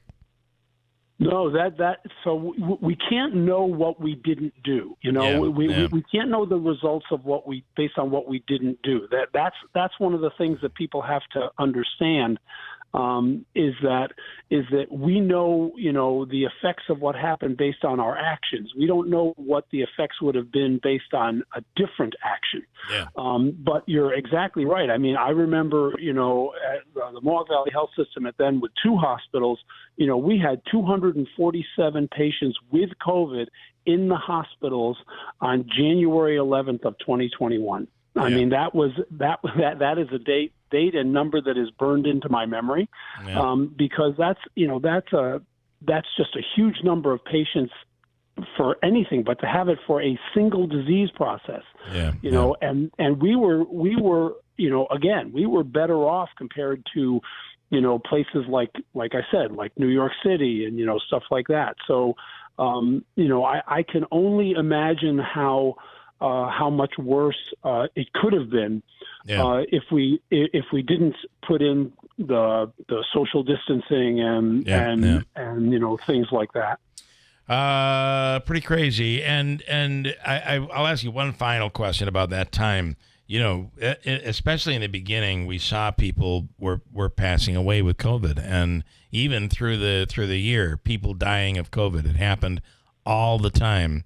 And I wonder, did we learn more about, and I'm sure we did, maybe a combination of this, did we learn more about COVID because we seemed to be able to deal with it better as time went on? But is that a combination of not only learning more on how to treat it, but the virus, as it mutated and continued, it became less lethal? No, you're exactly right there. So it was that we were learning more, certainly, and we were learning, you know, from a medical standpoint, you know, the things that were the treatments and the interventions that worked and the things that didn't work, and so we started to target those more, and that was really great. But also, thankfully, you know, this virus mutated or evolved really to the point where it became less lethal, but unfortunately more transmissible. And what I would say is that going back to what you said about herd immunity works if the entity, if the virus or the bacteria, in this case the virus, you know, doesn't change or doesn't change dramatically. Because then its immunogenic signature, what the antibodies target, you know, stays the same. And so the immunity that you got, you know, 6 months ago when you were exposed to it or when you had the vaccine will hold you now. But unfortunately, because it did change, similar to the flu, it's why we need to take a flu vaccine every year. You know, that's what happened. And that's why we were never able to achieve what we would call herd immunity for this particular pathogen. Two comments. Rob says a shutdown will never happen again to business or to schools. I don't know about never saying never, but I got to tell you, if it were to happen right now, I think we would really be thinking twice about it. And then Mike this morning says, today is iconic. It's like December 7th, Pearl Harbor Day. One you don't want to remember. All right, Doc, as always, we appreciate it. Thank you. I do have one question for Doc. I'm out of time. Out of time. Yes. I appreciate it, Doc. Thank you so much. Thanks, everybody. Have a great day. Please be safe. Okay. You do the same. I am sorry to do that, but I just looked at the clock, and we are screwed because I got two to squeeze in here. We'll break to Hopeka's free money question of the day. Davey, you looking for caller number what? 3. Third caller right now. 315-736-0186. Hey guys, it's Lisa here from Fit Body Bootcamp. It's March Meltdown. What does that mean? We want to help you melt that stubborn body fat. Join us today for only $57. But hurry, that won't last long. Stop the madness and start your meltdown today with 2 convenient locations in Whitesboro and Clinton. What are you waiting for? The time is now to start living your best life. If you call us today or find us on Facebook, your first 3 sessions are free on me. Are you concerned about age-related macular degeneration, or AMD? If you're over 50, then you should be. AMD impacts as many as 1 in 10 Americans over 50. Now, protecting your eyes is easier thanks to New Nordic's Blueberry Eye Supplements. New Nordic's Blueberry Eye Supplements not only protect your eyes, but help improve night vision, as well as helping to relieve eye fatigue caused by digital devices. Enjoy healthy vision with New Nordic's Blueberry Eye Supplements. Available now at Amazon.com or NewNordicUSA.com. During tax season, your personal info travels to a lot of places you can't control. Between payroll, your home office, your tax preparer, and the IRS, if your W-2 gets exposed, that's just the ticket for identity thieves. That's why LifeLock monitors hundreds of millions of data points every second. If your identity's stolen, they'll fix it guaranteed or your money back. Don't let identity thieves take you for a ride. Save up to 40% your first year with promo code CLAY. Visit lifelock.com. Terms apply. Stop by White's Farm Supply today to see how Cub Cadet commercial equipment is built for business. Now through March 31st, take 20% off all Cub Cadet commercial lawnmowers built to endure the demands of serious landscapers with powerful engines, wide cutting decks, and premium comfort. Don't delay. Head to White's Farm Supply today. Inventory may vary by dealer. Cannot be applied with any other discount. No cash value except where prohibited. Promotion is subject to change. Other restrictions may apply. Call your dealer or visit cubcadet.com for details. We're the power in power equipment. White's Farm Supply. BME Company Business Machines and Equipment has been delivering office solutions for businesses in upstate New York for over 30 years. Their success comes from finding the right document management strategies and software solutions for streamlining workflows. Simply put, BME provides fast, reliable service at the best value to keep your business running smoothly. Through BME's strategic partnership with Hummel's Office Plus, they distribute supplies for just about every machine in your office at a great price. BME welcomes the opportunity to serve your business, selling, leasing, and service in Canon and Kyocera devices, as well as FP mailing solutions. An important part of BME's culture is supporting the communities they're fortunate to work in, and BME recognizes that support is one reason for their success. The future of business in BME's area is encouraging, and the company is grateful to be a part of that growth. Call BME Company at 315-574-8200 or visit BMEcompany.com. BME Company Office Solutions. Made simple. WIBX. This is Keeler. WIBX 950 and 92.3 FM. Now back to the Keeler Show. All right, coming up, we'll talk to, we're going to go a little hockey here. Because it's a big weekend. NCAA tournament, both Utica Pioneers and the men's hockey team at Hamilton College going on for the NCAA tournament. We'll have to get an update from Stephan, who was at the men's basketball NCAA tournament play on Friday night. He's got quite a story to tell from that. He does. And we'll get to that coming up. Sandy is in Utica, ready to take a shot at Hobica's free money question of the day. Sandy, good morning. Good morning. This is the Hobica Law Firm for all of your legal needs. Call Joe or Andrew Hobica, Hobika at 315-724-1600 for all of your legal needs. We call often, Sandy. We have many needs. Many needs that are legal, unfortunately. Okay, are you ready to go? Yes. $150 on the line here, and this is your opportunity to walk away a winner of that. Here's your question.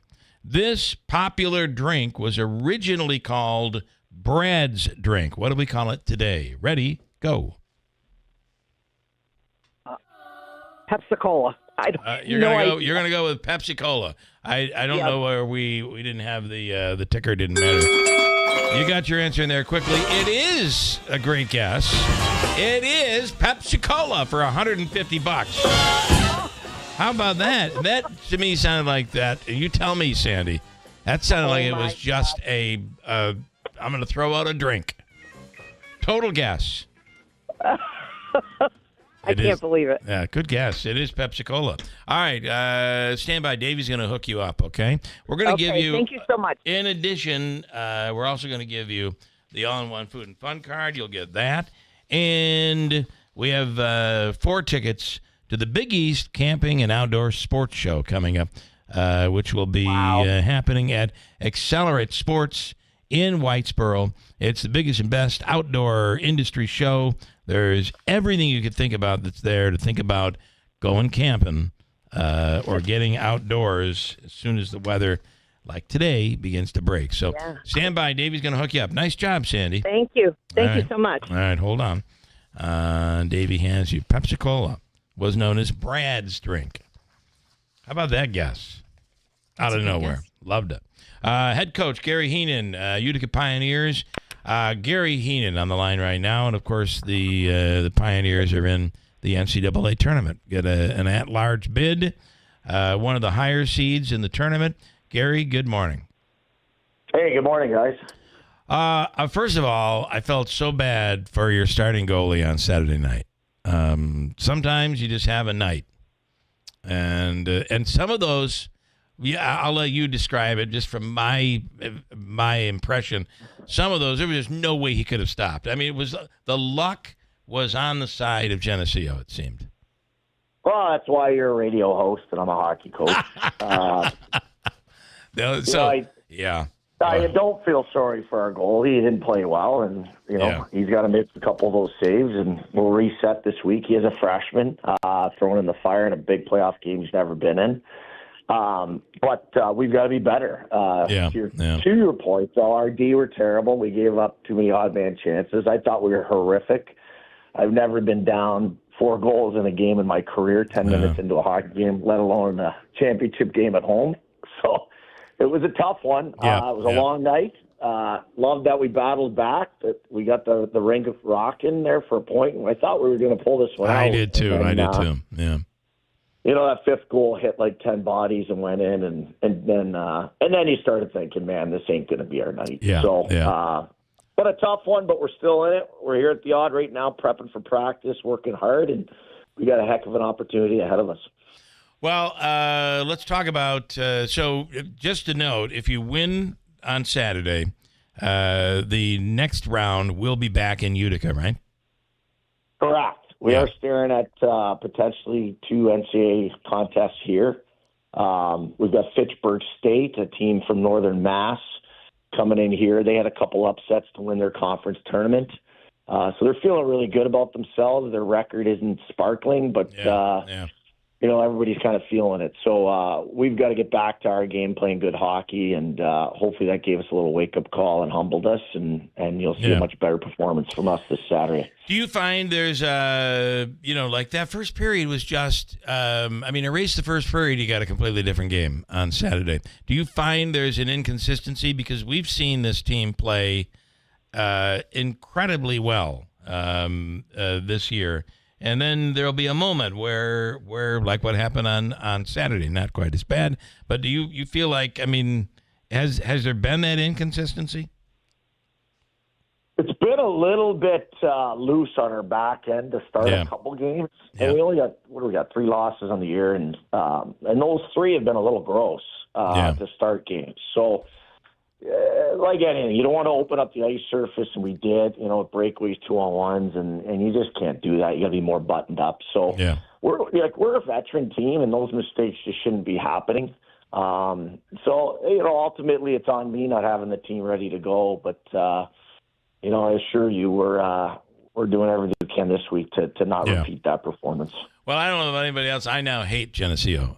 We had somebody sitting next to me, and I realize it's my wife's alma mater, but, I just hate Geneseo now after that. So it is what it is. That's going to be a nice rivalry, in our league. We need a team like that in our league, and it should lead to some really entertaining games moving forward. But they're a good heck of a hockey team. They're in the tournament, obviously, and who knows if we see them again for the 6th time this year. Yeah, could you imagine? Remarkable. And that could happen. All right. So let's talk about tickets. They go on sale tomorrow for this. It's a 1:00 game, so it's parade day. There's going to be a lot of action in Utica. Tickets are online as well as at the box office? Yeah, and just to get out ahead of that, Bill, the NCAA's got some really quirky rules. So it is in our policy that the season ticket holders don't get first dibs. Once it goes to the NCAA, they take over the box office. Yeah. So, you really got to be quick if you want your seat, so to speak. Mm-hmm.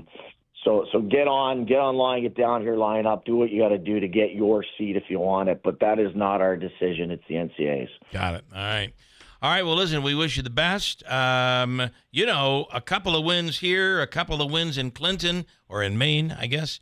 And all of a sudden you're playing your alma mater. That's possible. Hamilton is in as well. Yeah, it's great to have them back in the tournament. And, I watched a couple of their games there at home in the playoffs. An exciting atmosphere back there again. A bunch of alums came back for it, which is nice to see, and they dropped over to our game after. So good stuff on the hill, and, it'd be awesome to play them. They've been ducking us long enough, so it'd be nice to see them here at the Odd playing us. All right, love it. Okay, Gary, we appreciate it. Thanks. Good luck this weekend. Thanks, Bill. Boy. All right. I do appreciate, Davey, his honesty of, nope, I'm not sorry for anybody. We played like crap.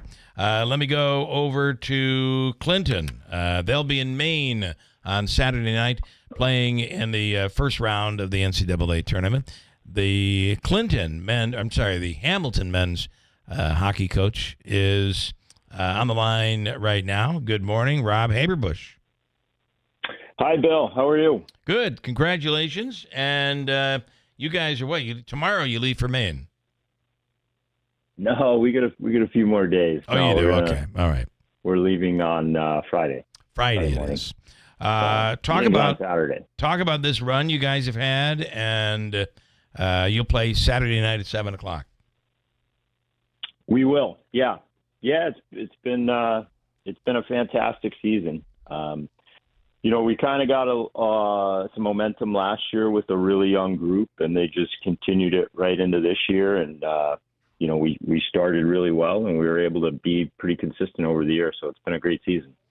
What do you know about? You're going to have obviously some tough competition going into this, but what do you know about your team, the team you're playing on Saturday night?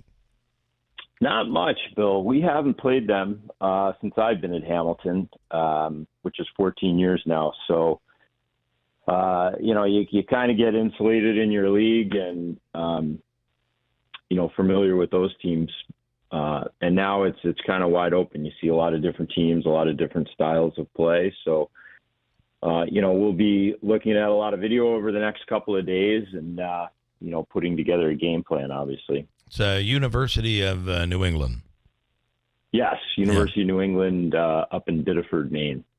Now, you guys have not been in the NCAA tournament since 2017. So these guys, this is a new experience for your squad. It is, yeah.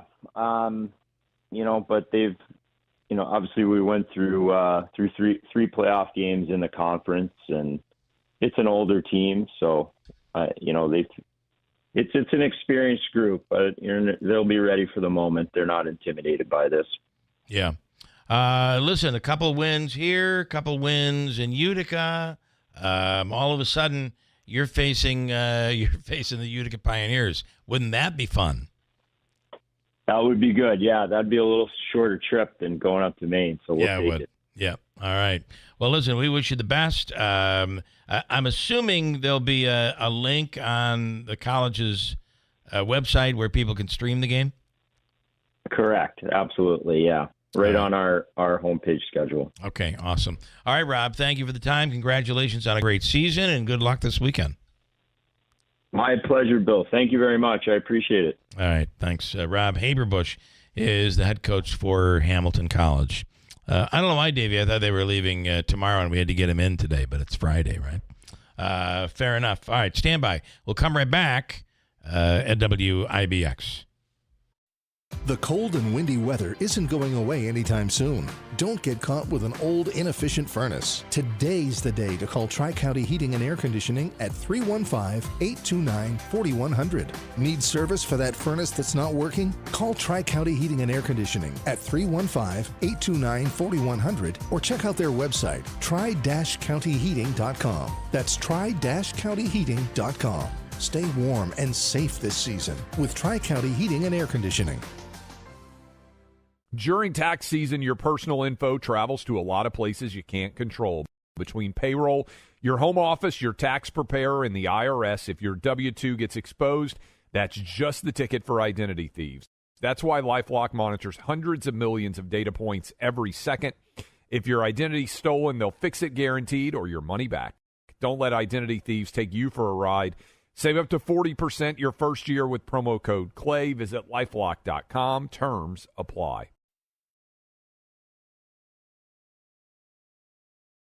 WIBX. This is Keeler. WIBX 950 and 92.3 FM. Now back to the Keeler Show.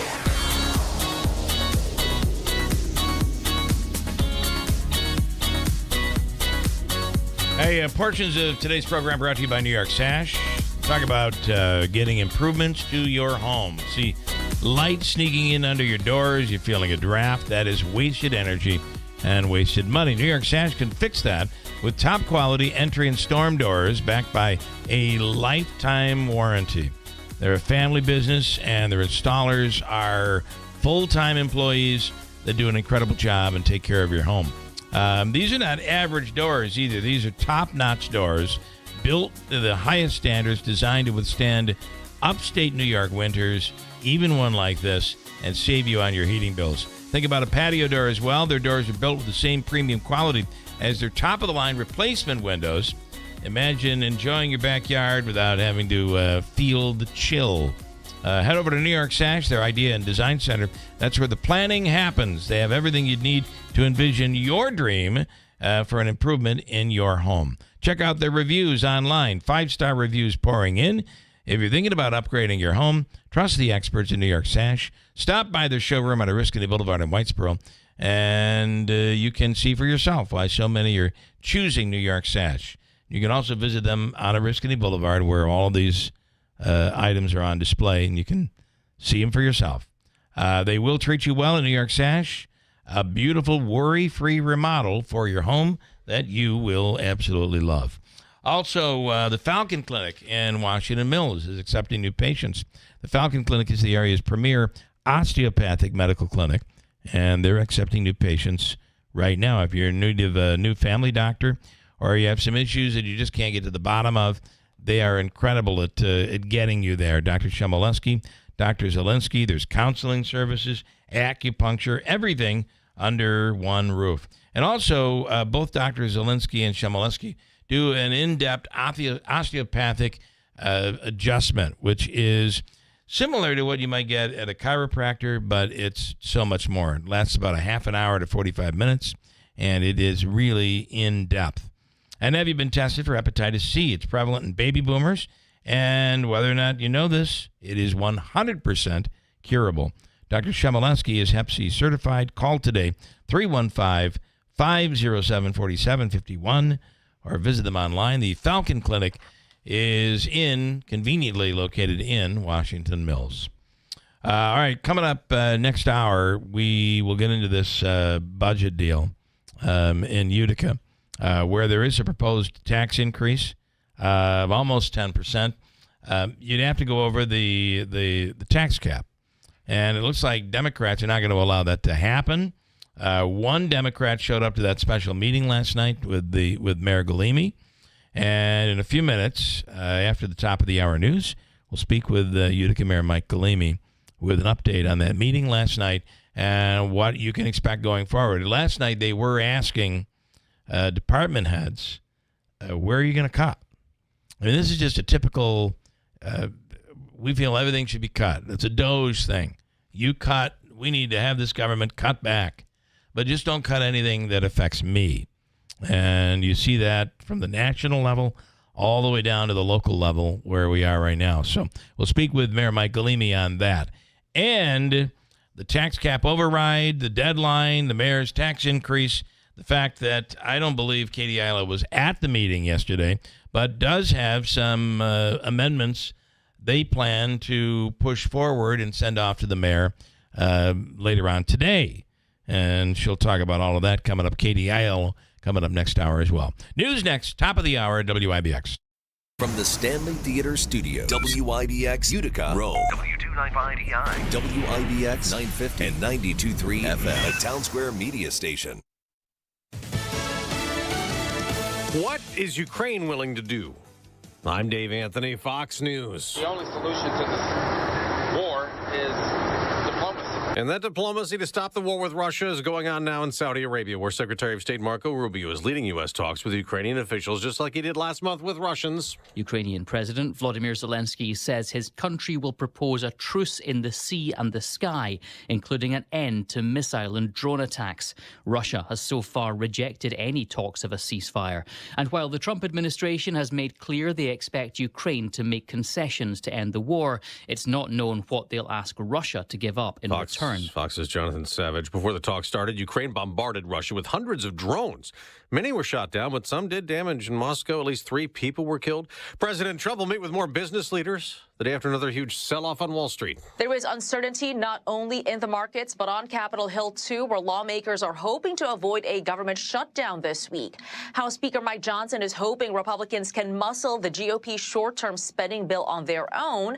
They are expected to vote on the bill later this afternoon, but there are some GOP members who are on the fence about voting yes. Fox's Madeline Rivera. If 2 Republicans joined Democrats voting no, the spending bill would not pass as Democrats fight DOGE in court. A federal judge has ruled the department is likely open to Freedom of Information requests, adding DOGE has unprecedented authority and unusual secrecy. But Elon Musk, who's leading DOGE's attempt to slash federal spending, tells Fox Business they are being transparent, trying to keep the U.S. from going bankrupt. Save money for the American taxpayer, stop money being spent on things that I think very few taxpayers would agree make sense. Another federal judge has temporarily blocked a pending hearing tomorrow the Trump administration from deporting a legal resident with a green card. Mahmoud Khalil was a Columbia grad student last year when he led pro-Palestinian protests on the New York campus. He's accused of being a sympathizer with Hamas, a terrorist organization. America's listening to Fox News. Why pay more for prescriptions? Stop overpaying and start saving with SingleCare.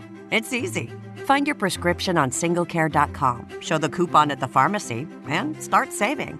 SingleCare works at pharmacies nationwide and is completely free to use, whether you have insurance or not. So the next time you fill a prescription, check SingleCare to make sure you're getting the best price. Take control of your prescription costs. Go to singlecare.com or download the free app today. Heroes like Austin Reese have paid a high price for our freedom. Austin served 3 deployments to Iraq. He spent 13 years with the Navy Explosive Ordnance Disposal Unit and became a military freefall instructor. But in what was thought to be a routine jump, something went terribly wrong. Austin was left paralyzed. Tunnel to Towers built Austin a specially adapted smart home. Help heroes. Donate $11 a month to Tunnel to Towers at T2T.org. That's T2T.org. President Trump's cabinet is almost full now. The Senate voting in favor of Lori Chavez-DeRemer to oversee the Department of Labor. In this vote, the yeas are 67, the nays are 32. The nomination is confirmed. The Department of Labor among those named in lawsuits challenging Elon Musk and the Department of Government Efficiency's authority to order layoffs and access sensitive government data. While several labor unions, including the International Brotherhood of Teamsters, endorsed the former Oregon Congresswoman's nomination, during her confirmation hearing, she was grilled by GOP senators over her decision to support measures that would make it easier for workers to unionize. Kristen Goodwin, Fox News. Now, there's only one Trump cabinet nominee not confirmed. The president's picked to be the U.S. ambassador to the United Nations. She's still in Congress. House Republican Elise Stefanik. The process to confirm her has been on hold, with Stefanik a key vote right now for the GOP in the House with a 218-214 majority. Pope Francis is doing better. Doctors at the hospital in Rome, where he's been for nearly a month, have upgraded the 88-year-old's prognosis, saying the Pope is no longer in imminent danger of death from the double pneumonia he's been battling. But doctors are still cautious, and the Pope will remain hospitalized for several more days.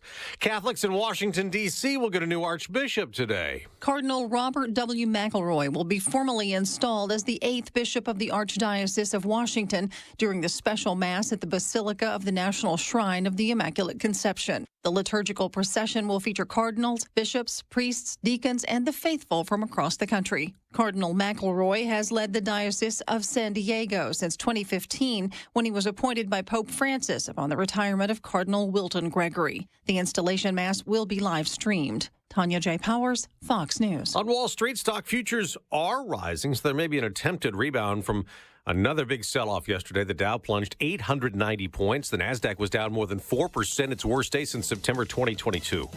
I'm Dave Anthony. This is Fox News.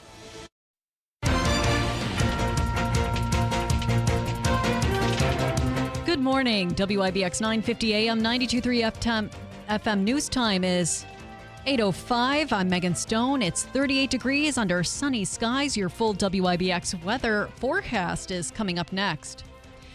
Those planning to hike the Adirondacks or the Catskills are being warned of the increased risk of avalanches and flooding amid a rapid warm-up.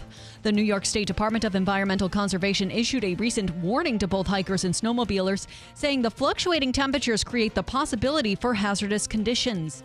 March sees the second highest number of avalanches, while the melting snow could create creeks, streams, and rivers to flood.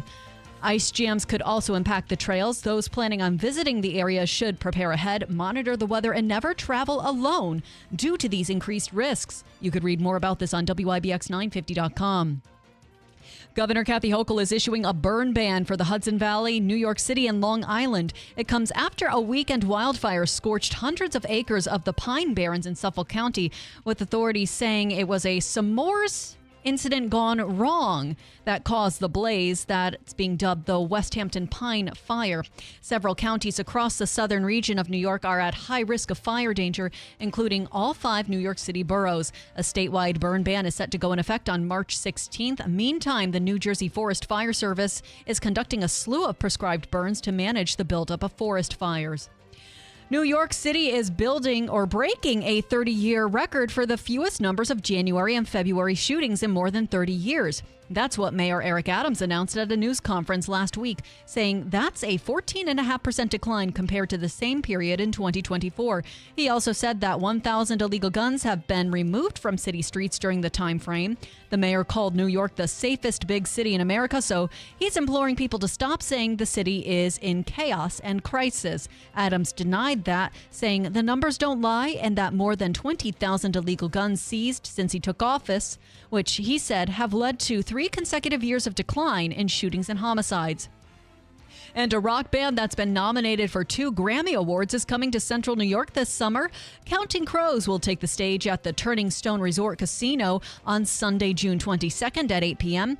The group is best known for hit songs such as Mr. Jones and A Long December. Tickets for their show will go on sale Friday at 10 a.m., and they can be purchased through Ticketmaster. Your WIBX News Time is 8:07. Here is your forecast.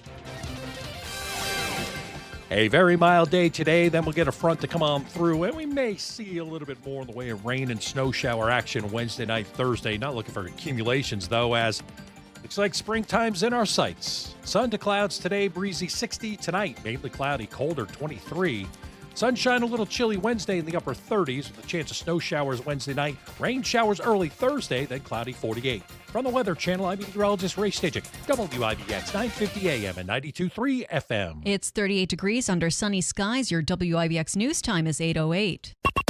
Looking for an insurance agency that treats you like family? Look no further than WB Payne Insurance, a family-owned and operated agency serving the community for over 65 years. At WB Payne Insurance, they understand that family comes first, and they're here to protect what matters most to you. Whether it's your home, your car, or your business, they've got you covered. WB Payne Insurance. Learn more or get a quote today by visiting WBPayneco.com. WB Payne Insurance, protecting your family like it's their own, with smart solutions to save you money.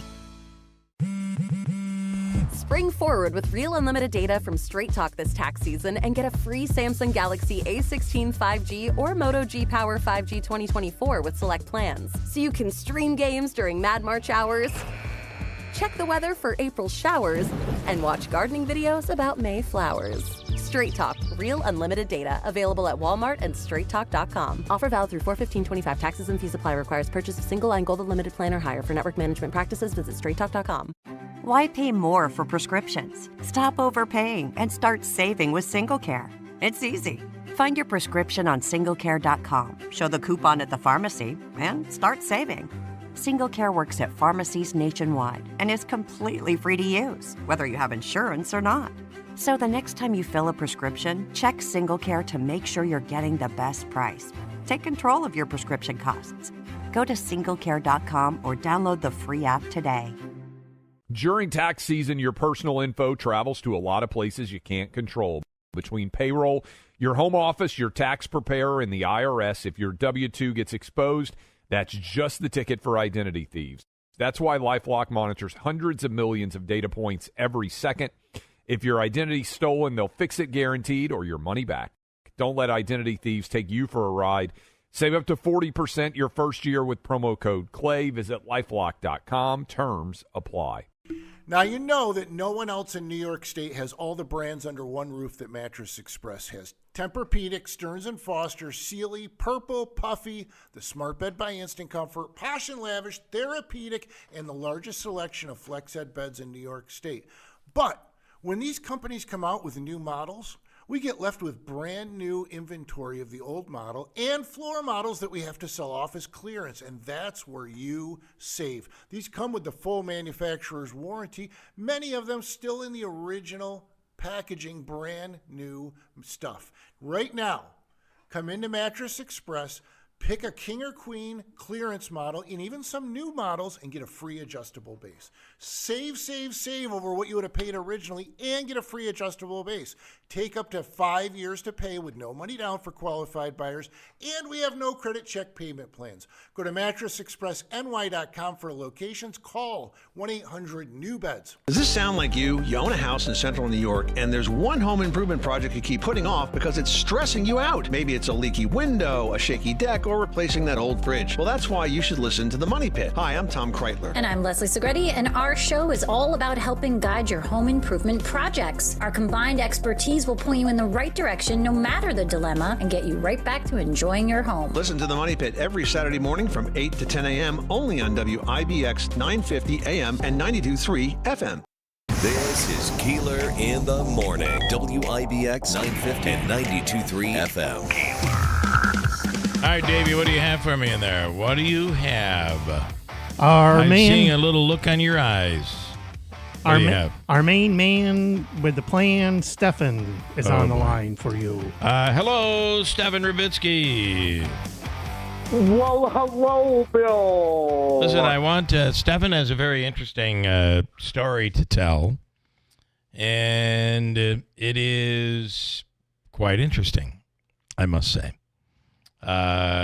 By the way, I saw you. I think I was watching TV last night, and you were at that Common Council meeting last night.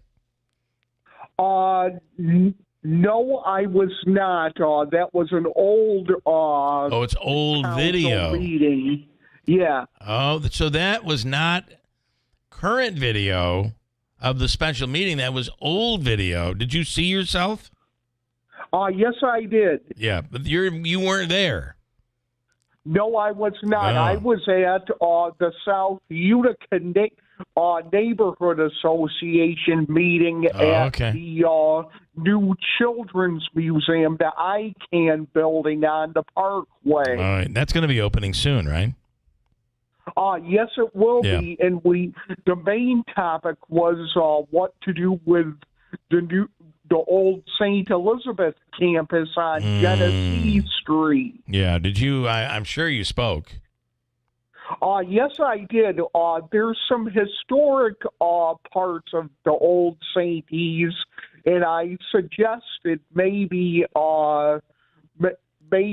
making it what the historic parts, making what West Utica has in the old Psych Center, Old Main, maybe making it that if it's historic.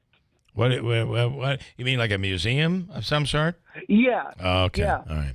Well, listen, let's talk about, you had the inspiration on Friday night. And by the way, did they win, Utica?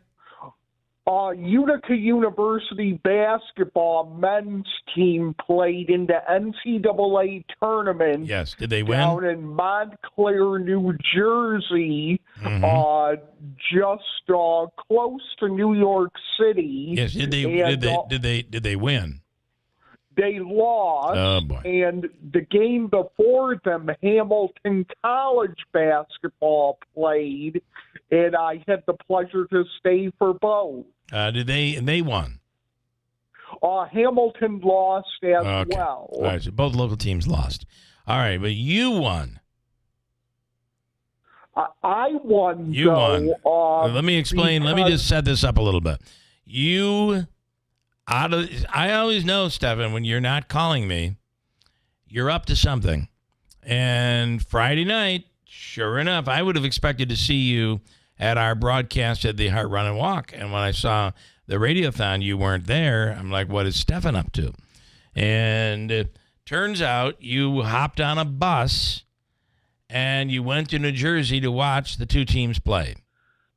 Yes, I did. And I had no way home, and let's just talk about that for a second. You got, how many times have we talked about when you go to one of these things, you got to know that you have the money set aside and that you will have a ride home, right? Right. However, you got saved, tremendously saved on Friday night. I did. You had no ride. You had no ride home. I got the phone call as well. Stephan is stuck in New Jersey after the Hamilton Utica game. Davey, you got a call too? Yes. I got the text from Joe. From Joe. Yeah. Okay. But you had something amazing actually happen in your favor here. Now I'll let you explain. Yes. Well, I talked to the Utica University players and the coaches, and I'd like to thank head coach of the men's basketball team for Utica University, Sean Coffey. He let me ride the bus to the hotel with the team, and the driver wasn't going to stay in the hotel, so I had the driver's room from the night before, and then on Saturday, I traveled with the team back here to Utica. That is unbelievable. I mean, that's really very nice of the head coach and of the Utica, and probably the players as well. You got a room and a ride home. That is, you're really lucky, because if that hadn't have happened, what would you do then? Then I would have had to scramble to get a train or a bus back, a Greyhound or something. Yeah. And did you have the money to get all the way back? No, I didn't. Yeah, I would have had to reach out to family or something. Or us. Okay, well, listen, I'll give you one more chance to thank everybody over at the Utica basketball program. They really, really helped you out here. Yeah, I'd like to thank Coach Sean Coffey, the head coach, and his team. And the team really appreciated me for going and supporting them, and they really liked it. All right. Okay, there you go. Once again, Stephan comes out. Davey, smelling like a rose. Smelling like a rose. Right. Oh, boy. All right, Stephan, thank you. Don't do that again.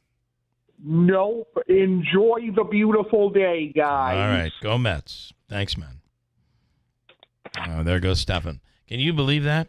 I mean, he's very lucky. They had an extra room, so they let him use that room. Talk about lucky. His next call was going to be to Mayor Galimi to see if he could send down the fire department to pick him up. The mayor is on the line right now. Mayor Mike Galimi, good morning. Good morning. How you doing, Bill? Good. All right. If you can just stand by for a second, I want to get your the update on last night's special meeting.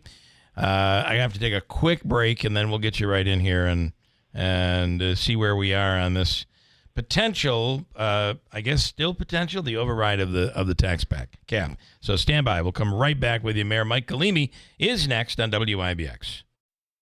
Hey guys, it's Lisa here from Fit Body Bootcamp. It's March Meltdown. What does that mean? We want to help you melt that stubborn body fat. Join us today for only $57. But hurry, that won't last long. Stop the madness and start your meltdown today with 2 convenient locations in Whitesboro and Clinton. What are you waiting for? The time is now to start living your best life. If you call us today or find us on Facebook, your first 3 sessions are free on me. CDC recommends that people age 65 and older and those with moderate or severe immunocompromise should receive a second dose of seasonal COVID-19 vaccine 2 to 6 months after their last dose. Learn more and make an appointment at KinneyDrugs.com. Walk-ins are also welcome at all Kinney pharmacies.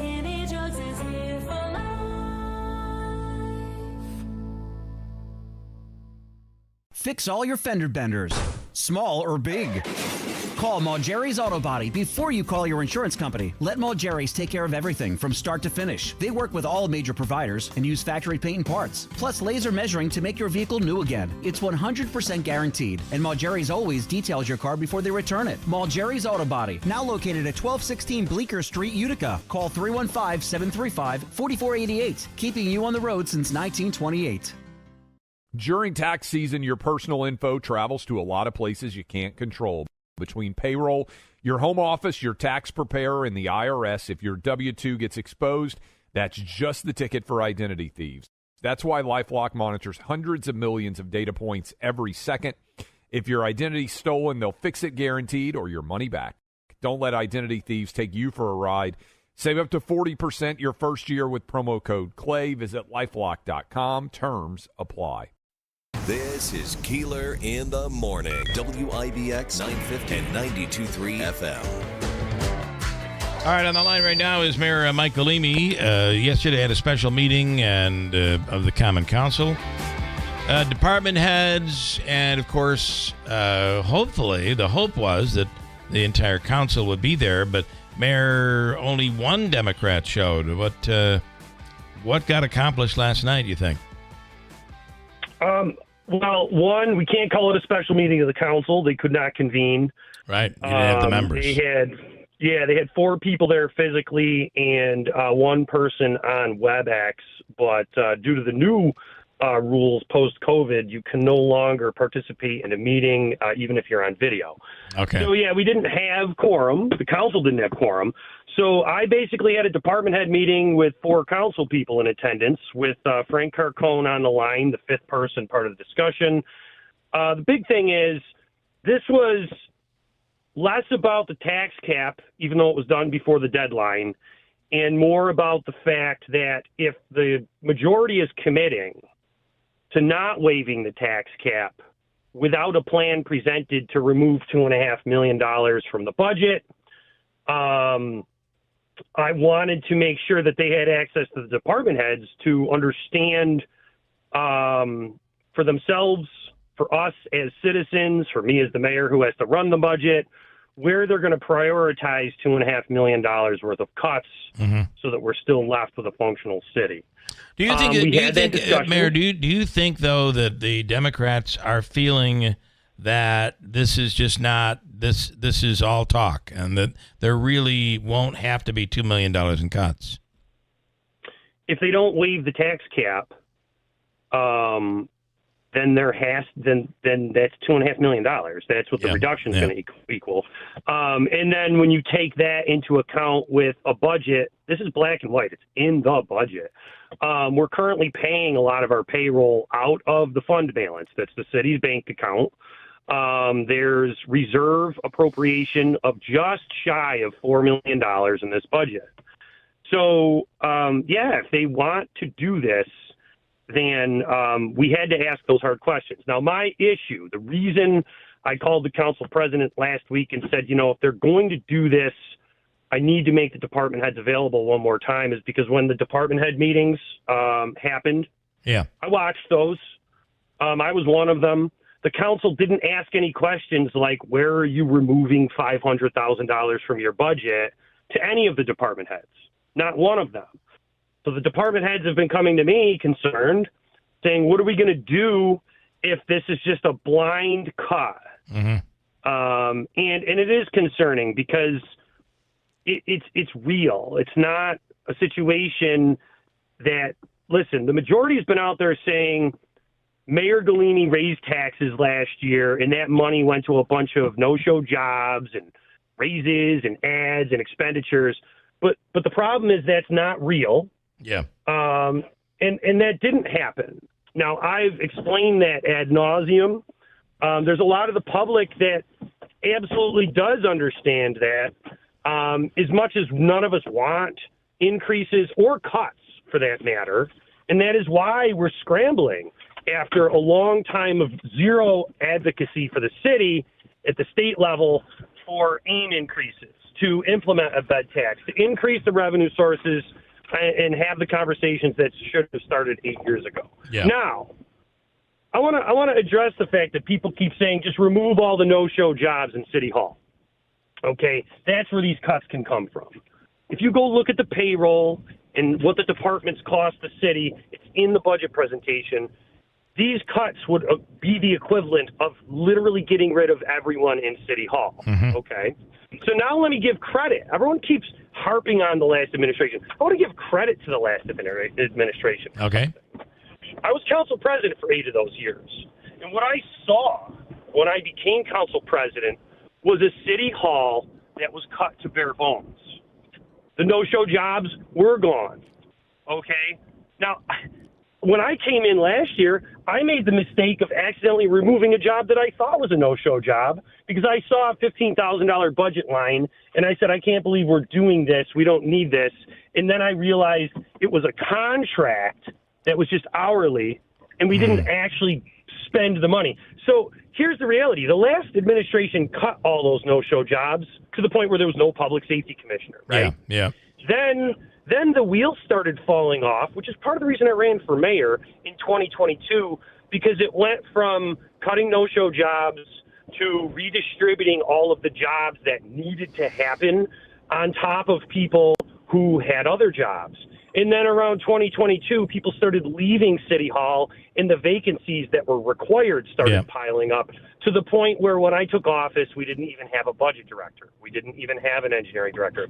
So, listen, I got everyone together yesterday, and I had to ask the hard questions in front of the public and in front of people like Councilman Bitar, who did show up to that meeting, and the other 4 council people, and I thank every single one of them for coming, because I had to ask the hard questions of, okay, where will this money come from to the department heads so we could see it, and at least they could hear it before they blindly commit to this.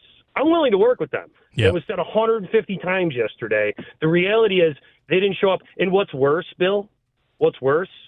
Okay, Jack LaMedico, Councilman Burmaster, they went to the South Utica meeting instead of coming to the budget meeting they should have been at and they were elected to participate in. Yeah. Okay. So I'm told that there will be some amendments that'll be put in today. You will be receiving some amendments. Do you realize that, or is that new news? Oh, I completely realize that. Yeah. Yes. But they're down to the wire. And at this point, this has been a blind commitment to the cuts. Yeah. And I made a lot of cuts myself. I reorganized the budget myself. I had a plan to do so. When I ran, I presented that plan to the public. Okay? When I started actually executing those plans last year, think about the whole Anita's debate, right? What happened there? Yeah. Right? Where that ended up legitimately taking a line and reducing it and having the same service, and we had to do a lot of different things, but we did reduce the budgetary expense, right? But that was very public. It was very public. What this majority is doing is completely leaving all of us, in the public and the administration, and everyone who picks up the phone when you need your road plowed, when there is a fire, when the police are called, all those people have been left out of this as well. So if that's how they want to go about it, then that's what we're witnessing. So there are going to be, where, do you have any idea where you can cut now, or are you going to wait to see what the Democrats propose? Well, so basically I'll just do a little recap of what I had to go around the room with my department heads. Because this is reality, right? Yep. I had to ask the codes department. Their entire budget is $1 million. The whole thing, the whole budget. I had to say, what are we going to do if we have to cut somewhere between $300,000 and $500,000 from your department? Okay, the answer isn't easy. Right. People say, get rid of the HR department. There's one HR person, one employee, completely, with no support. I had to ask the Parks Department in front of the council. And here's the thing. The council people that were at that meeting last night have been calling the department heads and asking these questions. All right? Some of them have called me, okay? and said, what are we going to do about this budget? Because they're concerned, too. And that's why they showed up yesterday. Yeah. People who didn't show up don't care about the city. They care about 2027. This is exactly why I got involved in 2015, Bill, because I was watching a Democrat chair who was council president hold endorsements over people's heads for votes. And that's sure what it feels like now. Yeah. And it bothers me because people can paint me as anything they want because the reality is we had to raise taxes. Yeah. But the reality is I'm there actually caring for the city, and they weren't last night. They did not show up for the jobs they were elected to do. And there's no other way to look at it. No other way to look at it. 2027 would be when you're up for re-election? Well, it's not when I'm up for re-election. Yeah. It's when everyone else wants to run. Right. And that's been the problem for years in Utica. Go look at the cyclical troubles Utica has. Go look at the cyclical finance issues that Utica has. Go look at the last time the budget wasn't voted for and defaulted to the E&A budget. It all has to do with politics. Yeah. It all has to do with that. It all has to do with that. Okay? Maybe you should get a chainsaw. I'm being facetious, obviously, but you're going to be cutting things that most likely are going to be resulting in a loss of services. I know you wanted to invest in the park system. That's going to be one area that will probably be one of the cuts, and it'll be something that will be visible, right? I would assume. Here's the issue, Bill. We made a lot of investments in the park system with ARPA, right? We did. Okay, the last administration put a lot of that money into the parks. But here's the issue. We have a court-mandated expense to do ADA compliance work on a schedule in our park system and in City Hall, which I'm going to keep the commitment of, okay? Do you know what this council wants to ignore? The fact that that's a $5 to $7 million commitment that's court-mandated that the prior administration did know about, okay, and knew they had to act on in 2018 and knew the expense of in 2020. Okay, we've only done just under $1 million worth of that work. Yeah. So the expenses the city has to incur in a lot of cases are court mandated. Yeah. They're mandated by state retirement increases. So some of those things we still have to do, and we'll have to come to terms with that, but that's going to squeeze us even more. And here's what I want to say about last year. Okay, we had a ton of people comment on the fact that we did make a big difference with the unhoused and how we cleaned that stuff up. We did make a difference in how we were enforcing codes. Okay, those trailers no one could get rid of. They went away because I changed how codes was dealing with it with Corporation Council. We took it to the Supreme Court in North Utica and got that done. We truly changed how the city functioned without me adding to the discretionary budget. That's black and white. You can go through the budget page by page, okay? $0 from the tax increase last year went to increasing services. The way I increased services was by motivating and reorganizing and managing our people differently and made the difference. But here's the issue with that. Okay, I can't manage people that don't exist. I can't manage people that don't exist. And that's what we might become. That's what we might be committing to. Coming up, what do you? We're going to speak with Katie Aiello on the council. What do you want to say to Katie? I would like you to ask her how the meeting was last night because she wasn't there. I would like to ask her what she would like to ask the department heads since they were available to her last night and at the department head meetings. I would like you to ask her if the actual mandated expenses that increased last year were more than the tax increase.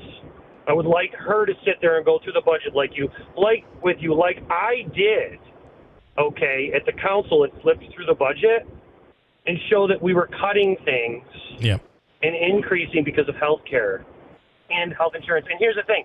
I am working with the actual health care providers to figure out how to get a transparent PBM to lower that. That's a prescription benefit management system. So all of the things that she may say that we could be cutting, I'm working on cutting now, but those are long conversations that should have started 6 years ago. But mainly, I would like you to ask her where she was last night because she wasn't where she needed to be. at a meeting called by the council president with the department heads available for her to ask where she's going to cut the money she's committed to cutting. All right, I'll give you one positive note. Joe here saying Galimi's doing a great job, very transparent. People don't like the truth, and majority ill-informed yet critical. That's Joe's comment here this morning. Mayor, we appreciate your time. Thanks so much. We will do it again soon as this whole process plays out. Thank you. And here's the thing. I love this city. That's why I ran for mayor, and I want to make sure the city can exist and can maintain itself for the people. All right. All right, Mayor. Thanks so much. Have a great day. Thanks. Mayor Mike Galimi. Coming up, Megan updates the news. Then we'll speak with councilperson Katie Aiello.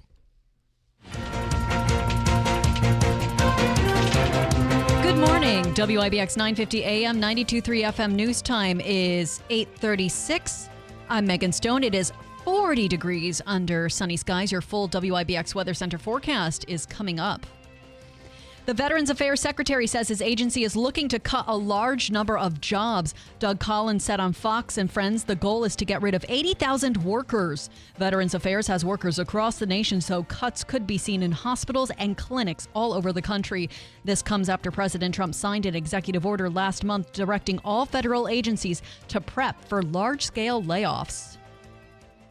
A hearing scheduled for tomorrow after a New York federal judge temporarily blocked efforts by the Trump administration to deport a student leader of a pro-Hamas, anti-Israel demonstrations at Columbia University. ICE agents took Columbia student Mahmoud Khalil into custody Saturday night after his student visa had been revoked. But his lawyer says he's here legally with a green card. Hundreds of pro-Palestinian demonstrators gathered in Foley Square last night in Lower Manhattan to show support of Khalil.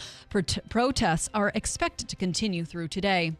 President Trump says he wants to finish a border wall by the end of his second term. Terrell County Sheriff Thaddeus Cleveland says this should not be controversial. The Texas border lawman says walls have been built by both Republican and Democratic presidents. Work is now underway for a new 18-foot tall border wall in a rural part of South Texas near the tip. The Border Patrol said on social media that it will replace the current 6-foot tall guardrails. Makeup company L'Oreal is recalling the acne cream Effaclar Duo because it might contain a carcinogen. A testing lab determined that acne products like this one could contain benzene. The company is working with the FDA to remove the remaining product on the shelves. And Krispy Kreme is rolling out a new collection of donuts to celebrate St. Patrick's Day. The North Carolina-based donut chain unveiled 4 new types today, including the Pot of Gold donut. It's an original glazed donut dipped in caramel buttercream and gold-glittered sprinkles. Krispy Kreme is also giving away a Pot of Gold pass to random customers on St. Patrick's Day, offering free donuts for a year. May the luck of the Irish be with you. WIBX News Time is 8:38.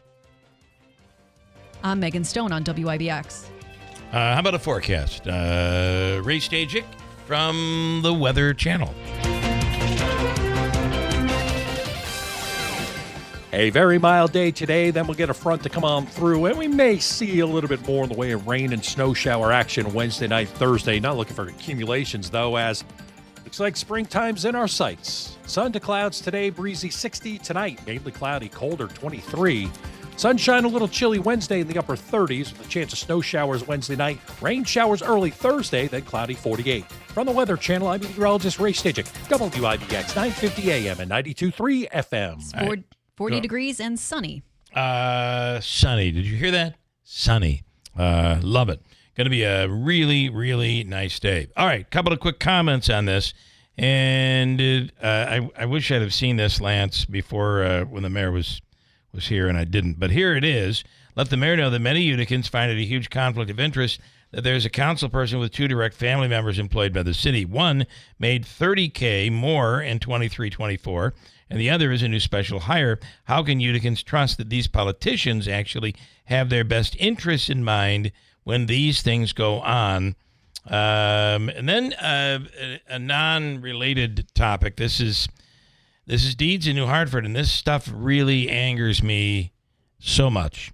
Bill, your thoughts. My family and I were at the UC game Saturday night. At the end of the game, there was a UC fan, probably in his 60s, yelling at a Geneseo fan that was with his wife, who was holding a baby. The UC fan was saying, "I'm about to knock you the F out." He was obviously bombed. But wouldn't it be a good idea if the Adirondack Bank Center did note in the seat map the side that the opposing team fans should have to sit on for everybody's safety? First of all, we shouldn't have to do that. People, I can't believe, but I can believe it because I've seen it.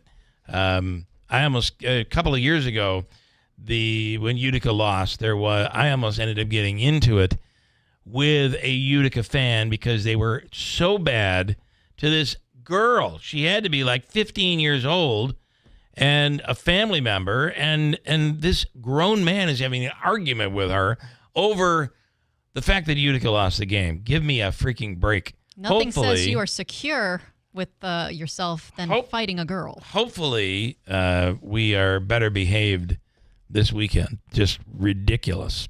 Quick break. We'll speak with councilperson Katie Aiello next on WIBX.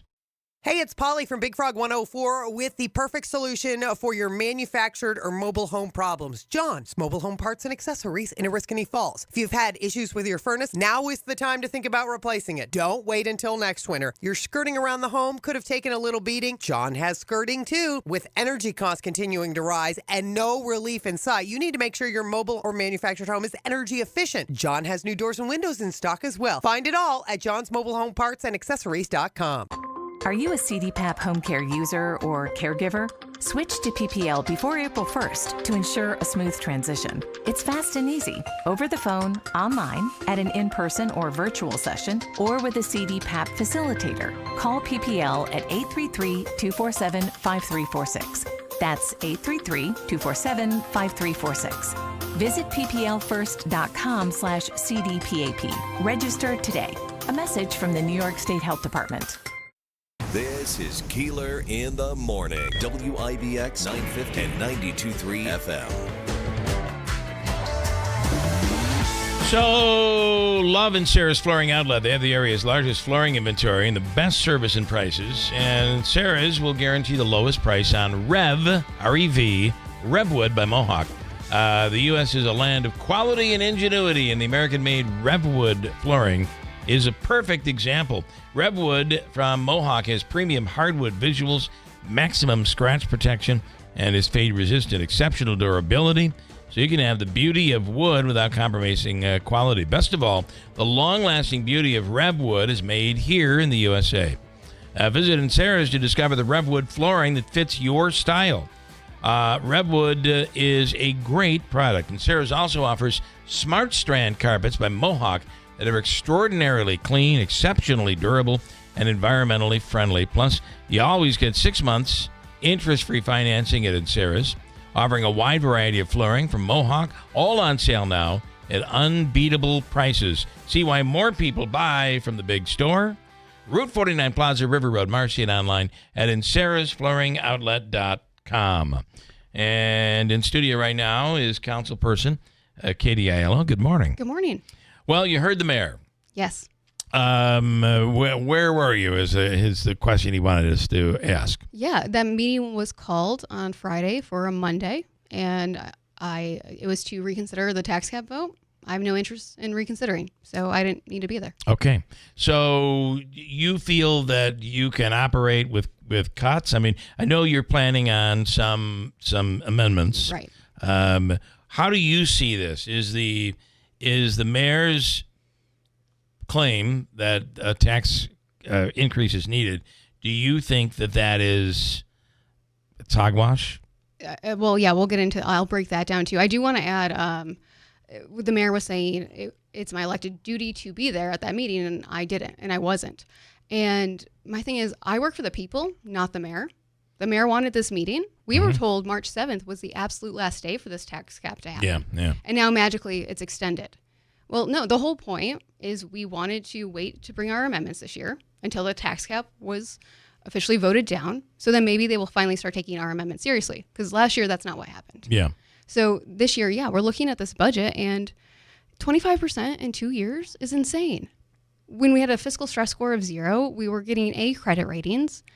It's not adding up. And we're working off of a budget where Mayor Galimi It's on top of the budget that he made last year, all on his own. He didn't have a budget director at the time, and I don't trust the numbers. So where we're currently at, I'm looking at numbers coming in, and when he says break even, it's technically millions in a surplus, which good for this current year. We didn't have to touch our fund balance, but maybe that means we can be a little bit more realistic about the numbers. He's saying you're drawing off the fund balance right now. Not a penny has been touched so far. Well, he said that paying on employee increases is going to, or is, I forgot what his exact he does wording. have it in his budget. Yeah. So that is his prerogative. Yeah. So when I'm looking at this, we brought, last year I brought 100, I had 160 amendments. I only brought 60. And those all got negotiated down left and right. They kept saying, trust us, give us the override for the tax cap. We did. I think we voted on a budget that was around 7%, maybe 8%. In the end, everything gets vetoed and it takes it up to 14%. We're not doing that again this year. So now he has his 14%. And after that, in 2024, we also got an extra $1.1 million in CHIPS funding that can be used for the roads and water and all sorts of things. And we also got another $1.9 million in the state AIM funding. That's $3 million on top of the $4.2 million we were also taking from taxpayers. I'm not interested in seeing this budget be raised to the extent it is. And what we're proposing, I'm going to send more amendments today, and we have a whole letter, just kind of a blueprint of the plan. And of all of this, it comes down to being more realistic about revenue expenses. Not a lot, about $400,000 worth. It's about another, I think it was $1.5 million for cutting expenses. And then we have another. Where do you cut, though? I mean, aren't you so much has already been cut. Where do you see that cuts will come from? Well, in a way, it hasn't. In some ways, it's, one of the things, I'll just answer your question directly. For all the non-union There were certainly races, cuts during Mayor Paul Mary. Sure, absolutely. Cuts in services. And, when the mayor was going around the table asking everybody, how are you going to handle $500,000 out of your budget? That's not what we're asking people for. That just makes it, he's just weaponizing the fact that cuts can and should be made, and to be more fiscal responsible. What cuts should be made? So one of the things I want to propose, if we're in a financial crisis, non-union raises to the extent that they're being handed out right now might not be a good idea. So I'm not saying don't do any of them. We're saying let's freeze them for 6 months. Everybody can get their raises starting October 1st. That's going to be almost $100,000 savings. Mm-hmm. So thinking like this throughout our budget, I think will get us there. And another factor, when we talk about this CHIPS money, this extra money, we don't have to put it towards paving more streets. We can put it towards the operational expenses in our budget that qualify for this. Instead of paying, because last year we paved, I think, $6 million worth of streets. Our mandate's $5 million. Right. So that's $1 million. It's almost 3-4% of the budget. Use it towards the budget. Don't take more off from the taxpayers. We have the money. We just have to use it appropriately. Can you talk about some of the amendments that you're going to put forth today? Yeah, one of them is, when I was looking at, and I want to bring this one up because people will say I'm cutting police, and that's actually not what this amendment is. We have 165 positions for our police officers, but in the actual salary lines, there's 169 salaries listed. Same thing that happened last year. When I proposed that amendment, it got vetoed. And then throughout the year, we see money coming out of those salary lines to be used for other things, like we predicted. Do not dare raise people's taxes again, another double digit, to play the same game. That's not where we're at. So whatever money is in these lines, maybe it was an oversight. If it was, I'm sure they will be quick to agree with this amendment. And you would think that they would actually be maybe glad that we're finding these parts throughout the budget. Yeah. So hopefully that's one situation. The healthcare. And these you're going to make public later. How many are there, by the way? Probably 40, I would say. Okay. 30 You'll make these public later today? Yes. Okay. Yes. And a whole letter explaining. So with this plan, I put the Republicans' amendments in, everybody's. It's almost $4 million worth of savings. We're not asking the mayor to pick all of them. We're just saying, I think it comes to like 2.7 million. Pick like 2 out of 3 of these ideas. And let us know which ones you like to get this down to that 2% or under for the taxpayers. Yeah.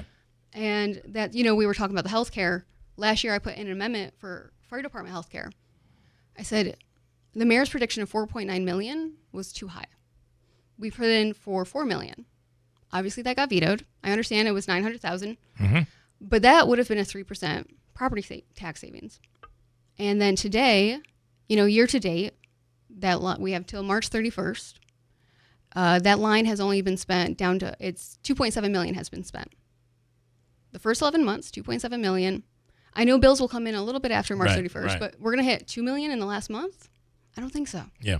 So now, we weren't taken seriously last year. We were mocked. They walk out of the meetings. They talk over us. They even try to now, but maybe now they'll be a little bit more incentivized to work with us. So you're okay with a tax increase, but as long as it's within the tax cap?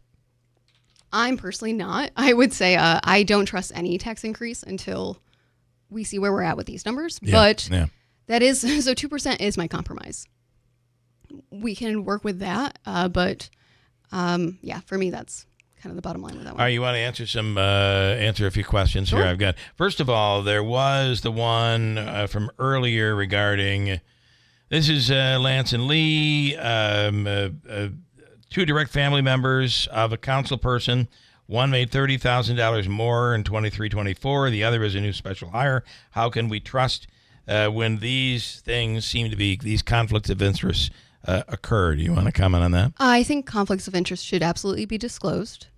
I'm very firm on that. I think the part they're referencing with the extra pay, to play devil's advocate here, I think that reflects the retro pay that was paid out.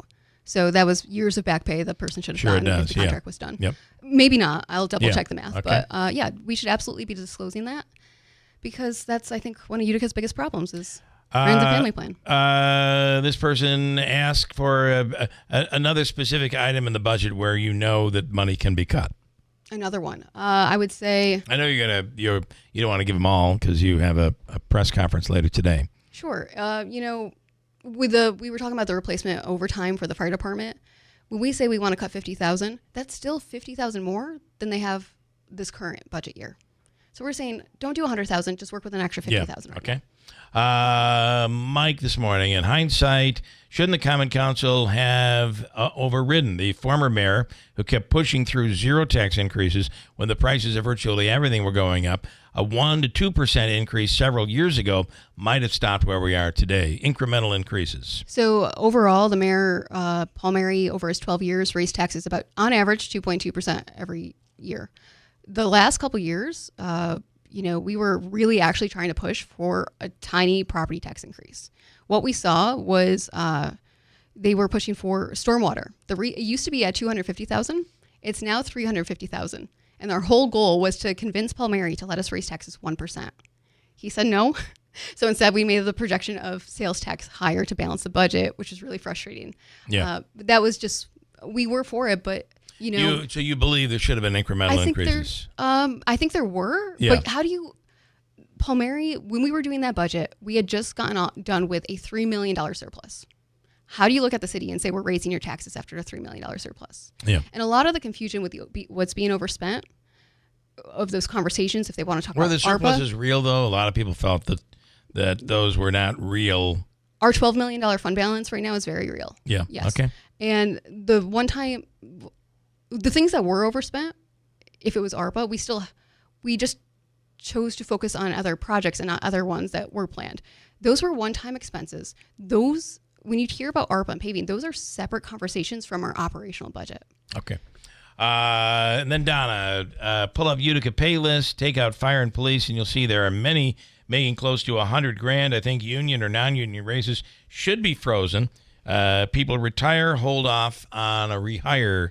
Your thoughts on that comment? I think, pensions are going up, healthcare is going up. This is happening in every city across the state, and nobody's raising taxes to the extent we are. So, if healthcare is going up, what's the plan? I don't see a benefits coordinator on staff. I don't know what that means. I would like to see, you could do pension buyouts. You can do retaining staff if we have to in other regards to save money. But that's the thing. I don't know what the plan is. We gave him 14% last year, and I don't know what he did with it. Yeah. All right. We'll talk to you again tomorrow. You're having your press conference later today. I will just be releasing this to the media, and we'll be able to go more in depth and you'll have the proposal. You'll release them to the mayor's office. Yes. And you say there's about 40 of them. So I think when you factor in everything for the salaries, and we're requesting the mayor to look at this, respond to us by Friday. Okay. Let us know which ones he likes. All right. And we'll move forward. All right, Katie Ayala, we appreciate it. Thank you. We'll speak with you tomorrow. And thanks so much. Do I have a break? You have a 2-minute break coming up. So let me do that right now, and then we'll come back and wrap this up here. Stand by. It's 8:55 at WIBX. It all began in 1985 with a single goal, a commitment to brighten our community. And with your kindness, that light grew brighter. Because for 40 years, you've helped Food Bank of Central New York deliver healthy food and hope. But that need continues to grow. So this year, please consider giving a little extra and make sure the light we shine together never goes out. We're the power in power equipment, White's Farm Supply. At Kubota, we want to help you deliver a job done right. That's why we want you to know that new Kubota inventory is arriving daily. You have work to do. We have the reliable, durable, and versatile lineup to help you do it. Visit us at whitesfarmsupply.com. We're the power in power equipment, White's Farm Supply. Taxes was not knowing your full financial picture. Now Taxes is getting and maximizing your refund all in one place. Credit Karma, where a TurboTax expert can do your taxes for you. They'll get you the most money back, guaranteed. Then you can do more with all that money, all in Credit Karma. Now this is Taxes. Intuit Credit Karma with TurboTax. Get started today. See guaranteed details at turbotax.com/guarantees. Experts only available with TurboTax Live. During tax season, your personal info travels to a lot of places you can't control. Between payroll, your home office, your tax preparer, and the IRS, if your W-2 gets exposed, that's just the ticket for identity thieves. That's why LifeLock monitors hundreds of millions of data points every second. If your identity's stolen, they'll fix it guaranteed or your money back. Don't let identity thieves take you for a ride. Save up to 40% your first year with promo code CLAY. Visit LifeLock.com. Terms apply. WIBX. This is Keeler. WIBX 950 and 92.3 FM. Now back to the Keeler Show. Hey, I had an opportunity to use Revive Softwave Therapy with Dr. Del Medico. And I did it the other day, and I got to tell you, what just one treatment, what a difference. And his suggestion is I'm probably going to need 7 or 8. So I'll start that process coming up next month. They right now have a $99 new patient specialist, an introductory offer, consultation with one of their doctors, softwave therapy treatment, and a treatment recovery plan and assessment for $99. And you can go online, revivesoftwave.com. It's an FDA-cleared, non-invasive, and drug-free treatment for chronic pain, inflammation, and all joint issues. For me, it's lower back and shoulder. And you feel it. Do you know that they use this technology if you have kidney stones, or how they break up kidney stones? The levels are more intense to be able to break them up, but this is the same technology. So it does work. You do feel it hitting those spots, and it creates what is simulated as a chronic injury, sending all of that blood and stem cells into the injury area, and it makes all the difference in the world. You can call them today. The phone number is 315-725-8427, 315-725-8427. Dr. Del Medico and Revive Softwave Therapy. Call them today. All right, a couple of quick comments. We're almost out of time. Mike says the problem with the ARPA money that Utica received was, yes, initially it was not operational money, but after the money was spent on various projects, it was used by the city to have to pay operational instead of projects. A big deal. And $30K in retro pay. No wonder the city's in the shape it's in. What the hell, Lance from Lee? We're back tomorrow morning. Enjoy this beautiful day as we go up to the low 60s. From the Stanley Theater Studio, WIBX Utica, Rome, W295EI, WIBX 950 and 92.3 FM, a Town Square media station. trying to prevent a government shutdown. I'm Dave Anthony, Fox News. That's what House Republicans hope to do with an afternoon vote on a spending plan to fund the government ahead of Friday's deadline. Congressman Ben Cline tells Fox. We need to break the stranglehold that the swamp has on the D.C. bureaucracy, strengthen the border, provide for energy independence, get the woke out of the Pentagon. But Democrats do not support that plan, and if 2 Republicans join them with a slim GOP majority, the bill would not pass. One is already saying he's a no, prompting a Trump Truth Social post. President Trump says Kentucky Congressman Thomas Massie should be primaried for being a hard no, saying he's, quote, just another grandstander who's too much